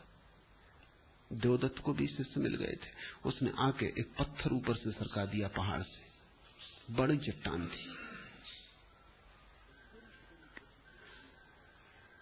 करीब करीब बुद्ध के करीब से पत्थर गुजर गया। 2 इंच और इस तरफ की बुद्ध समाप्त हो जाते। शिष्यों ने बुद्ध के कहा, अब ये जरा अति हो गई, अब कुछ करना पड़ेगा। बुद्ध ने कहा, चुप, करने की बात ही मत सोच, पहले मैंने किया था उसका फल भोग रहा हूं, अब और आगे करने का हिसाब मत रखो, नहीं फिर आना पड़ेगा।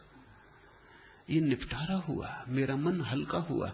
कभी मैंने इस देवदत्त को बहुत दुख दिया था,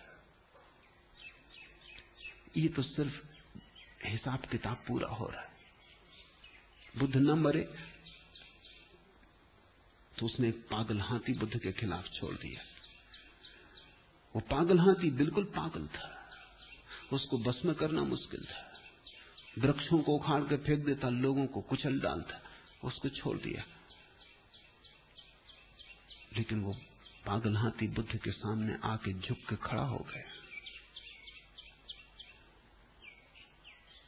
बुद्ध के शिष्यों ने कहा, ये तो बड़ा चमत्कार है। बुद्ध ने कहा, कुछ चमत्कार नहीं, इस हाथी के साथ कभी मैंने भला किया था, किन्हीं अतीत जन्मों की बात, ये भी चुकतारा हो गया, क्योंकि बुरा भी बांधता है, भला भी बांधता है। जब तक इस हाथी से लेन देन पूरा न हो जाता, तब तक भी मुझे रहना पड़ता। इस जिंदगी में सबसे निपटारा कर लेना है, ताकि फिर आने की कोई जरूरत न रह जाए। फरीदा जोते मारन मुखिया, तिन्हा न मारे घुम, लौट के मत मारना, क्योंकि पहले ही तूने मारा है, उसका ही तो ये बदला है। लोग तुझे मारे तो बदले में मत मार, तू उनके कदमों को चूम के अपने घर चला जा। तू उन्हें धन्यवाद दे, हिसाब किताब पूरा हो गया। अब तुम भी मुक्त, मैं भी मुक्त। तू चूम कर उनके पैरों को अपने घर चला जा। हिसाब किताब को समाप्त करते वक्त बड़े प्रेमपूर्ण ढंग से समाप्त कर दे, क्योंकि जरा भी तूने प्रतिक्रिया की तो फिर सिलसिला शुरू हो जाता है। ये बड़ा गहरा गणित है, जीवन के शास्त्र का गणित है। अगर कोई तुम्हें दुख दे रहा है, तुमने दिया होगा, अब चुपचाप निपटारा कर लो, अब नई श्रृंखला मत बनाओ। उसे धन्यवाद दो कि निपटारा हो गया, हमने तेरे साथ किया, तूने हमारे साथ किया, बात पूरी हो गई, अब हम विदा हो सकते हैं। अब हमारे बीच कोई धागा नहीं बंधा हुआ है। फरीद, जब तेरे कमाने के दिन थे, तब तो तू दुनिया के रंग में रंगा हुआ था। मौत की नींव लेकिन मजबूत है, खेप के भरते ही वो लादनहार लेकर चल देगा। फरीदा जातो खट्टन बेल, जब तू जवान था, युवा था, शक्ति से भरा था, जब तेरे कमाने के दिन थे। कौन सी कमाई? परमात्मा को कमाने की कमाई। परमात्मा को कमाने के जब तेरे दिन थे, वो तो तूने दुनिया के रंग में गंवा दिए। अब बहुत थोड़े पल बचे, अब इनको लड़ने झगड़ने में मत उलझा। अब कोई गाली देता है, इसके कारण तू अपनी प्रार्थना में बाधा मत डाल, इसके कारण तू प्रार्थना को व्यथित मत होने दे। अब कोई पत्थर मारता है, इस कारण तू अपनी आत्मा को डुबाने में मत लग जा। अब इन छोटी बातों में उलझने का समय न रहा। जब दिन थे, समय था, शक्ति थी, तब तो तू दुनिया के रंग में रंगा रहा। अब तो विदाई का वक्त आ गया, मौत मजबूत है, वो करीब आ रही है। खेप के भरते ही वो लादनहार लेके चल देगा। खेप भरने के करीब है, किसी भी क्षण यात्रा शुरू हो जाएगी। अब वक्त नहीं है कि गालियों के जवाब गालियों से दिए जाएं, कांटों के जवाब कांटों से दिए जाएं, ईंटों के जवाब पत्थरों से दिए जाएं। अब वक्त नहीं है, अब मौत करीब आ गई। ऐसे तो जिंदगी राग रंग में बिता दी, परमात्मा को न कमा पाया। अब इन आखिरी क्षणों को व्यर्थ के लेन देन के उलझाव में मत लगा। कोई गाली दे, कोई मारे, तू पैर चूम के अपने घर आ जा। फरीदा जातो खट्टन बेल, तातू रता दुनी सिव, तब तो सारी दुनिया में रथ रहा, उलझा रहा। मर्ग सवाई नी, अब मौत करीब आती है। मौत बड़ी मजबूत है, उससे बचने का उपाय नहीं। जहां भरियां तां लदियां, और जब लदना पूरा हो जाएगा, मौत की नाव भर जाएगी, यात्रा शुरू हो जाएगी। देख फरीदा जूथिया, दाढ़ी होई भूर। फरीद, देख तो जरा ये क्या हुआ, तेरी दाढ़ी सफेद हो गई। अगहु नेड़ा आइया, पीछा रहिया दूर। आगा नजदीक आ गया, पीछा बहुत पीछे छूट गया। जन्म तो बहुत पीछे छूट गया, मौत करीब आ गई। देख फरीदा क्या हुआ, तेरी दाढ़ी सफेद हो गई, फल पक गए, जीवन पूरा होने के करीब आ गया। अब समय नहीं है छोटी छोटी बातों में उलझाव करने का, अब गालियों के उत्तर देने का मौका नहीं, न घूम कर मारने की सुविधा है, वो सब हो गया। अब तू जाग।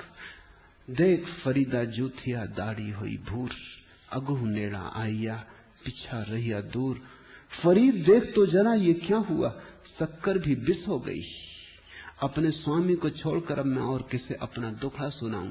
देख फरीदा जूथिया शक्कर हुई विष, साईं बाझू आपने वेदनों कहिए किस।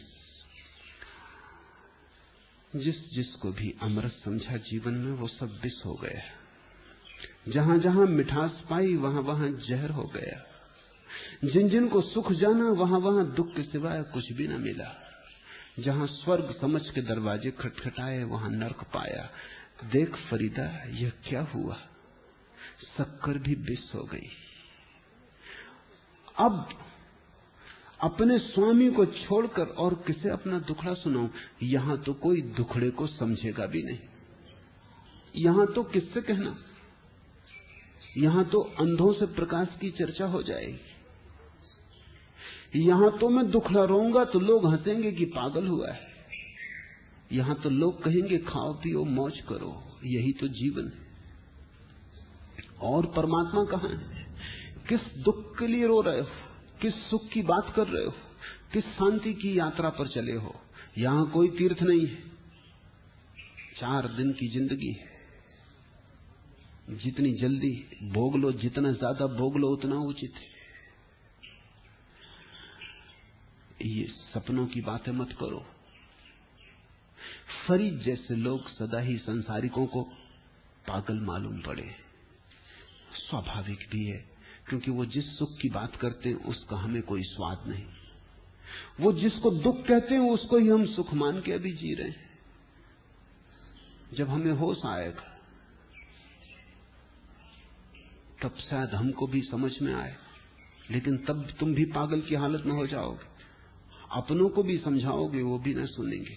बाप बेटे को समझाता है, कुछ सार नहीं है इन बातों में, लेकिन बेटा समझ नहीं पाता, क्योंकि बेटे को भी जब अनुभव होगा तभी समझ आएगी।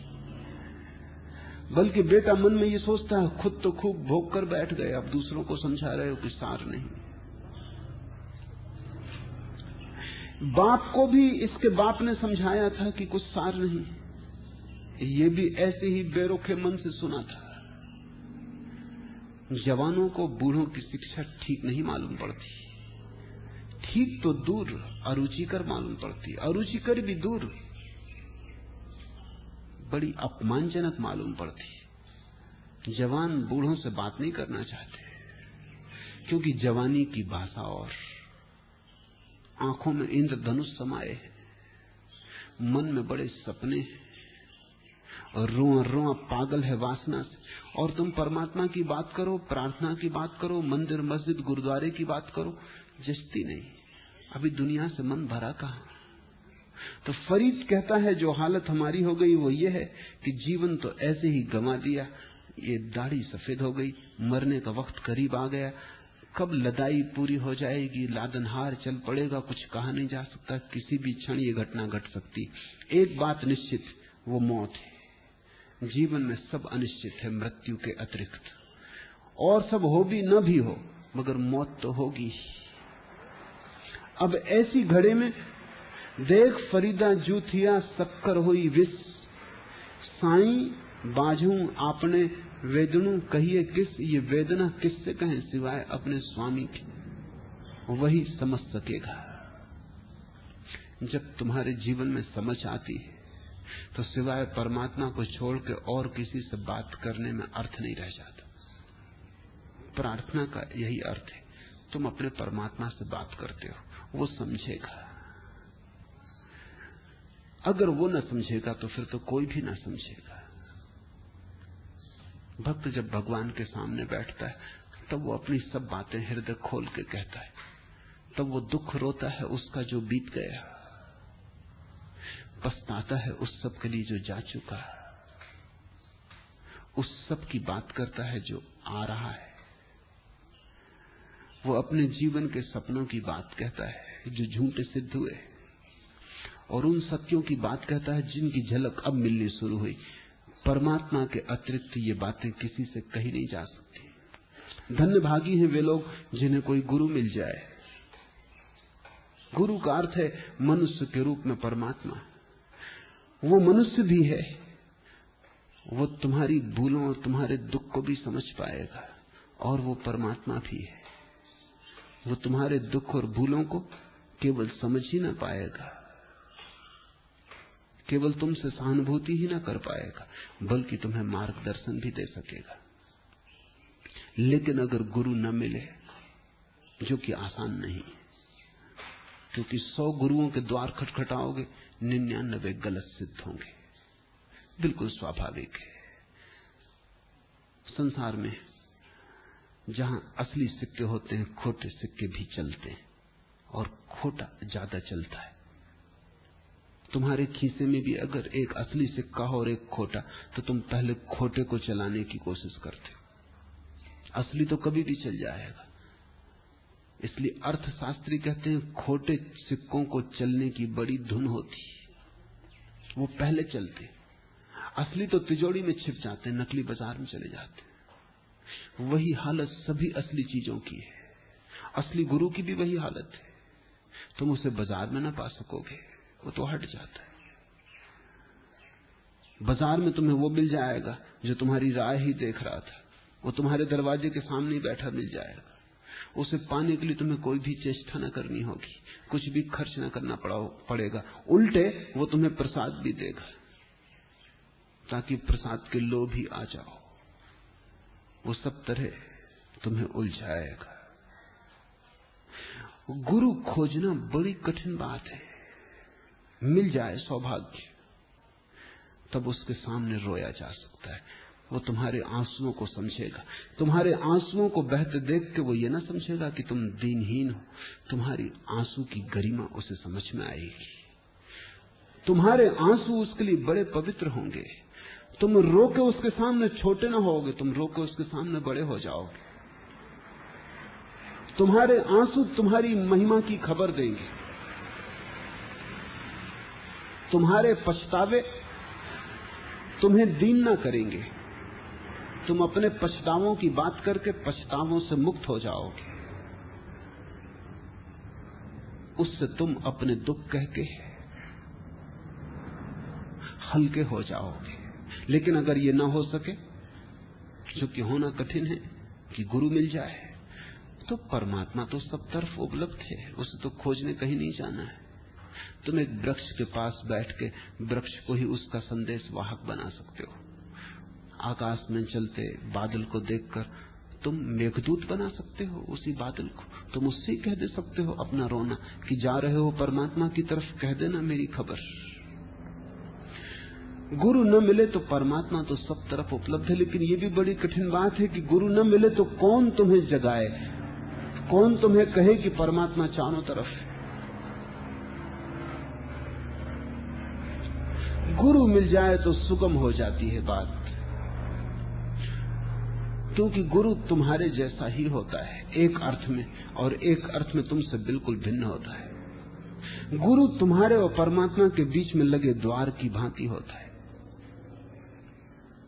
मगर जीवन बहुत जटिल है। जटिल ऐसा है जैसे कोई अगर पूछे कि मुर्गी पहले या अंडा पहले, ऐसा जटिल है। अगर तुम कहो मुर्गी पहले तो मुसीबत है, क्योंकि तत्क्षण मन कहता है मुर्गी आएगी कहां से, अंडा चाहिए। तुम कहो अंडा पहले तो मुसीबत है, मन तत्क्षण कहेगा अंडा आएगा कहां से, मुर्गी रखेगी तभी ना। परमात्मा और गुरु का मामला भी मुर्गे अंडे जैसा है। अगर गुरु मिल जाए तो परमात्मा मिल जाए, अगर परमात्मा मिल जाए तो गुरु मिल जाए। कौन पहले है बहुत मुश्किल है। जो पहले मिल जाए तब उसी को पहले मान के चल पड़ना। वस्तुतः दोनों करीब करीब साथ साथ मिलते हैं, युगपथ मिलते हैं। क्योंकि मुर्गी है क्या, सिर्फ अंडे के लिए एक मार्ग है। अंडा क्या है, मुर्गी के लिए एक मार्ग है। अंडा मुर्गी होने के रास्ते पर है, मुर्गी अंडा होने के रास्ते पर। वो दोनों संयुक्त हैं। गुरु परमात्मा के लिए एक मार्ग है, परमात्मा गुरु के लिए एक मार्ग है। जो मिल जाए, जो पहले मिल जाए, जिसकी समझ तुम्हें पहले आ जाए, वहीं से चल पड़ना। वहीं तुम अपने को हल्का कर पाओगे। इस संसार में तो लोगों के सामने दुखड़ा मत रोना, जो तुम रोज करते हो। तुमने कभी सोचते भी नहीं। तुम अकल के दुश्मन हो। तुम उन लोगों से दुख रो रहे हो जो खुद ही तुमसे ज्यादा दुखी, और वो अगर तुम्हारी बात भी सुनते हैं तो सिर्फ इसीलिए कि तुम्हारे दुख सुन के उनको अपने दुख छोटे मालूम पड़ते, और वो अगर तुम्हारी बात सुनते हैं तो भी इसीलिए कि तुम चुप हो जाओ तो वो अपना दुखड़ा तुम पर रो दें। लेन देन है, लेकिन दुख एक दूसरे को सुना के क्या होगा। इससे भी थोड़ा सा हल्कापन तो मिलता है कि किसी ने भी सहानुभूति से सुन लिया। अब पश्चिम में तो कोई के पास इतना समय नहीं कि दुख सुने, तो एक नया व्यवसाय पैदा हो रहा है मनोचिकित्सक का, साइको एनालिस्ट का। उसका कुल धंधा इतना है कि वो तुम्हारा दुख सुनता है, उसके पैसे लेता है, क्योंकि अब किसी के पास फुर्सत नहीं। न पति के पास फुर्सत है कि पत्नी का रोना सुने, क्योंकि दिन भर का थका मांदा भागा दौड़ा किस तरह घर आता है, और ये दिन भर का राग लिए बैठी। न पत्नी को फुर्सत है कि पति की सुने, तो एक पेशेवर सुनने वाला है। मनोवैज्ञानिक जो है वो कुछ नहीं करता, वो तुम्हें लिटा देता है एक कोच पर, पीछे बैठ जाता, तुमसे कहता जो दिल में आए कहो। लोग सालों तक मनोचिकित्सा करवाते और उससे उन्हें हल्कापन लगता है। कम से कम कोई इतनी गंभीरता से तो सुन रहा है, कोई इतने ध्यान से सुन रहा। हालांकि सुन नहीं रहा मनोवैज्ञानिक, उसको क्या लेना देना। मैंने फ्राइड के संबंध में सुना है कि वो सुबह 9 बजे से लेकर रात 9 बजे तक 2500 मरीजों को मिलता था, सुनता था। बूढ़ा हो गया तब भी। एक जवान मनोवैज्ञानिक जो उसके पास शिक्षण ले रहा था, उसने एक दिन कहा था हम तो 2-3 मरीजों के बाद थक मरते, क्योंकि वही रोना, वही राग, कहां का गंदा कचरा सब निकालते। आप 9 बजे रात भी ताजे रहते। फ्राइड ने कहा सुनता कौन है? वो अपनी सुना रहा, हम अपने भीतर सुनते उसी को।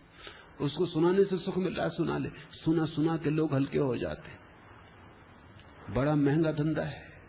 मनोविज्ञानिक इस समय सबसे ज्यादा तनख्वाह और रुपये कमाता है पश्चिम में, क्योंकि लोगों के मन में इतनी तकलीफ हो गई है। कोई सुनने वाला नहीं, कोई आत्मीयता से सुनने वाला नहीं। रास्ते तो लोग नमस्कार करने में डरते हैं, कोई कुछ सुनाने ना लगे। किसी के घर जाना हो तो ऐसा नहीं जैसा हिंदुस्तान में पहुंच गए बोरिया बिस्तर लेके, मेहमान बन गए, महीनों टिके रहे। कहीं जाना हो तो खबर दे के जाना पड़ता है, पूछ के जाना पड़ता है, और फिर भी जहां तक संभावना है वो होटल में ठहरवाएगा, घर नहीं ठहराएगा, क्योंकि कौन तुमसे खोपड़ी पचाएगा। होटल में ठहरो, कभी खाने पर बुला लेगा, ठीक है।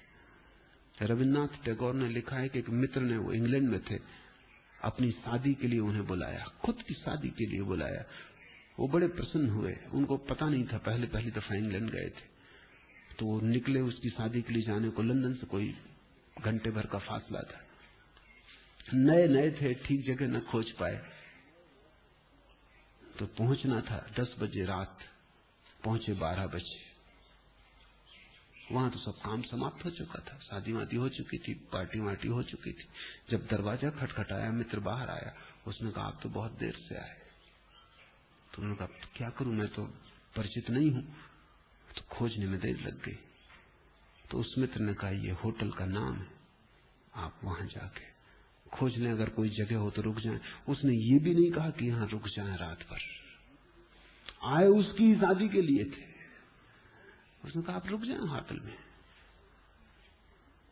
और सुबह आप वहीं से, स्टेशन करीब है, गाड़ी पकड़ लेना। उन्होंने लिखा है कि मेरा पहला अनुभव पश्चिम का हुआ ही, कि पश्चिम में किसी को फुर्सत नहीं, न सुविधा है, न इतना बोझ किसी के लिए नहीं। अपना ही बोझ काफी है, अपना ही रोना काफी है। दूसरे के सामने रोना भी मत, उसका रोना बहुत है, उसको बढ़ाओ मत। और उसको समझ भी नहीं है तुम्हारे रोने की, वो भी तुम जैसा ही है। वो ऐसे ही जैसे एक बीमार दूसरे बीमार की चिकित्सा कर रहा हो। मैंने सुना है एक आदमी को दमे की तकलीफ थी, कई इलाज करवाए, ठीक ना हुआ। फिर किसी ने कहा कि एक हकीम है यूनानी, वो ठीक कर देगा। बड़ा गहरा खोजी है और जीवन भर बड़े अध्ययन किए उसने। तो ये आदमी गया, इसने कहा कि मैं थक मरा हूं दमा से, हजारों चिकित्सक देख लिए, इलाज करवा लिए, सब तरह की दवा दारू कर ली, कुछ फायदा नहीं होता, हालत बिगड़ती जा रही। क्या मैं पूछ सकता हूं आपको कोई अनुभव है इस बीमारी का? उसने कहा अनुभव 40 साल से हम खुद ही मरीज हैं दमा के, तुम बिल्कुल बेफिक्र रहो। 40 साल से हम खुद ही मरीज हैं दमा के, अनुभव की क्या बात कर रहे हो? अब दमा का मरीज दमा के मरीज को ठीक कर रहा है, और ये अनुभव है उसका 40 साल का। वो कह रहा है इसलिए बिल्कुल बेफिक्र रहो, तुम किसी गैर अनुभवी के हाथ में नहीं पड़ गए हो। दुखी के सामने दुख रोना व्यर्थ है। अगर रोना हो तो परमात्मा के सामने रोना, और अगर तुम परमात्मा के सामने रोना सीख जाओ तो तुम्हें प्रार्थना आ जाएगी। सच तो यह है कि परमात्मा से धीरे धीरे कहने को कुछ भी नहीं रह जाता, सिर्फ आंसू रह जाते। प्रार्थना की 3 सीढ़ियां हैं। पहली सीढ़ी, जब तुम अपने परमात्मा से अपना दुख रोते हो, फिर दुख हल्का हो जाता है, बह जाता है, निकल जाता है, निकास हो जाता है। फिर दूसरी सीढ़ी, जब तुम परमात्मा के सामने सिर्फ रोते हो, लेकिन आंसुओं में अब दुख नहीं होता, एक हल्कापन होता है। आंसू अब पीड़ा के प्रतीक नहीं होते, एक शांति की खबर लाते। फिर एक तीसरी दशा है, जब आंसू भी विदा हो जाते हैं। अब तुम सिर्फ परमात्मा के सामने होते हो, न तो कुछ कहते हो न कुछ करते हो, आंसू तक भी नहीं बहते, अब तुम सिर्फ होते हो। इस तीसरी दशा में प्रार्थना पूरी होती। इस दशा में वहां परमात्मा, यहां तुम, दोनों के बीच कोई शब्द, कोई कृत्य नहीं रह जाता। न तो तुम घंटी बजाते हो, न पूजा के फूल चढ़ाते हो, ये सब बच्चों की बातें हो गई। अब परमात्मा के समक्ष तुम नग्न खड़े होते हो, बस तुम्हारा होना होता है। इस होने में ही अवतरण होता है, इतनी शून्यता में ही उस पूर्ण का आगमन होता है। फरीद देख तो जरा ये क्या हुआ, शक्कर भी विष हो गई। अपने स्वामी को छोड़कर अब मैं और किसे अपना दुखड़ा सुनाऊं। देख फरीदा जूथिया शक्कर होई विष, साई बाझू आपने वेदन कहिए किस। फरीदा काली जिन्हीं न राविया, धौली रवि कोई, करी साई से पिरहरी रंग नवेला होई। फरीद, क्या किसी स्त्री ने जब उसके केस काले थे स्वामी के साथ रमण न कर तब रमण किया, जब उसके केस पककर श्वेत हो गए? फरीद कहता है चूक तो गए, इसलिए बहुत हिम्मत से तेरे द्वार पर दस्तक भी नहीं दे सकते, क्योंकि वो वक्त गया जब बाल काले थे, शरीर सुंदर था। तब प्रीतम के द्वार जाते तो चलने में एक मस्ती होती, चलने में एक नृत्य होता, चलने में एक शान होती। कुछ लेकर आ रहे थे, अब तो हाथ खाली, अब तो सूखी हड्डियां रह गई, तो बाल सफेद हो गए, अब तो सौंदर्य झुर्रियों में दब गया। अब तो एक भिक्षा पात्री की तरह तेरे द्वार पर आते। किस शान से आए, द्वार खटखटाने में भी डर लगता है। ये भी कोई वक्त है मिलने का, लेकिन मजबूरी है, अब कोई उपाय भी नहीं है। फरीदा काली जिन्हीं न राबिया, जब बाल काले थे, जब प्यारे को न खोजा, धौली रब कोई, और कभी इतने कुरूप होकर एक खंडहर की भांति किसी प्रेसी ने अपने प्रेमी को खोजा है। लेकिन तू जानने वाला है, तू क्षमा कर सकेगा।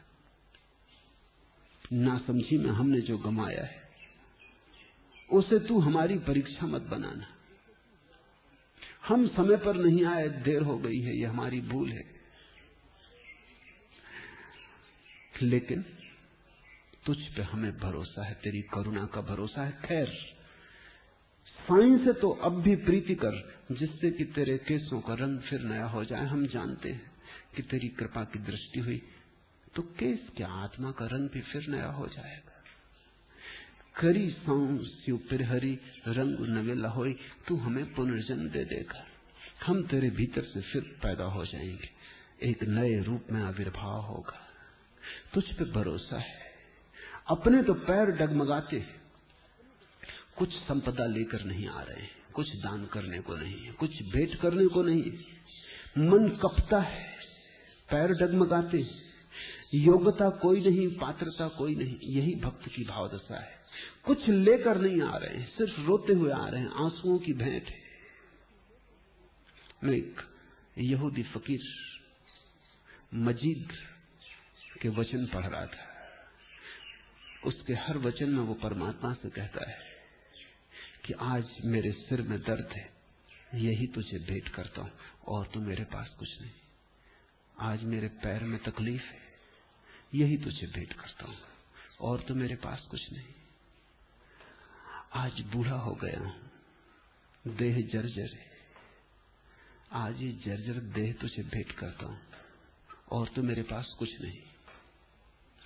जिस दिन तुम समझोगे तुम्हारे पास कुछ नहीं, उसी दिन तुम्हारे पास जो भी है वो भेंट स्वीकार हो जाएगी। जब तक तुमने समझा कि तुम्हारे पास कुछ है, अकड़ बाकी रही, रस्सी जल गई, अकड़ बाकी रही,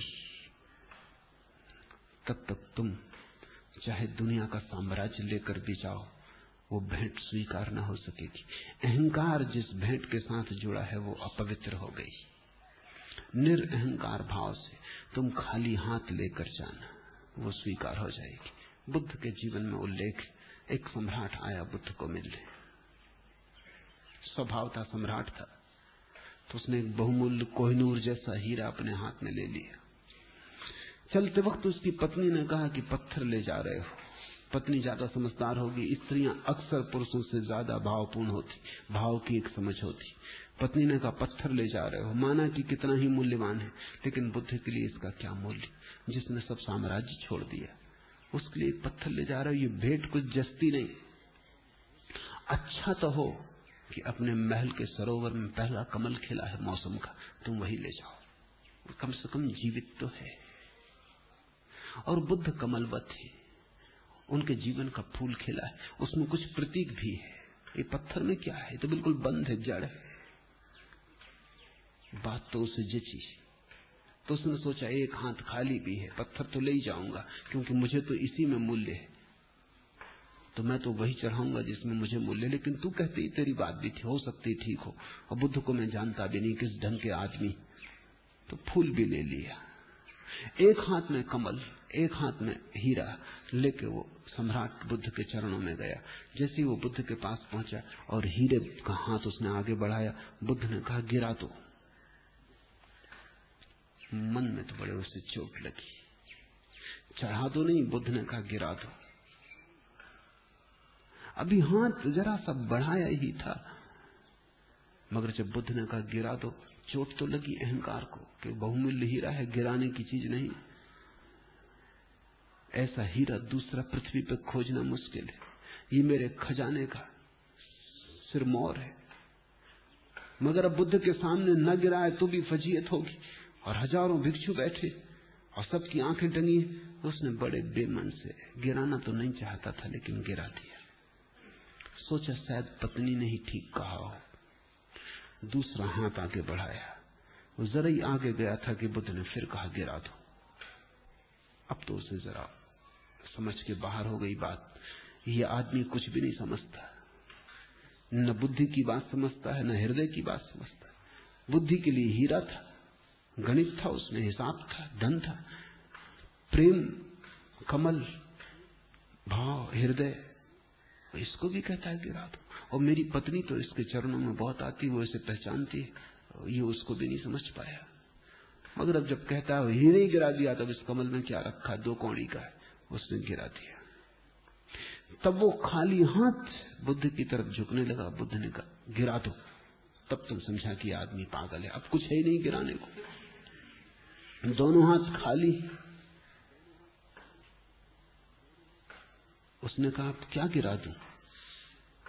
बुद्ध तो चुप रहे। बुद्ध के एक भिक्षु ने, सारिपुत्र ने कहा अपने को गिरा दो, हीरे और कमलों के गिराने से क्या होगा, अपने को गिरा दो, शून्यवत हो जाओ, तो ही उन चरणों का स्पर्श हो पाएगा। तुम बचे, चरण दूर, तुम मिटे, चरण पास। तब कहते हैं उस सम्राट को उसी क्षण बोध हुआ, वो गिर गया, वो सच ही गिर गया। जब वो उठा तो दूसरा आदमी था, वो महस न गया। वो भिक्षु हो गया, वो संन्यास्त हो गया।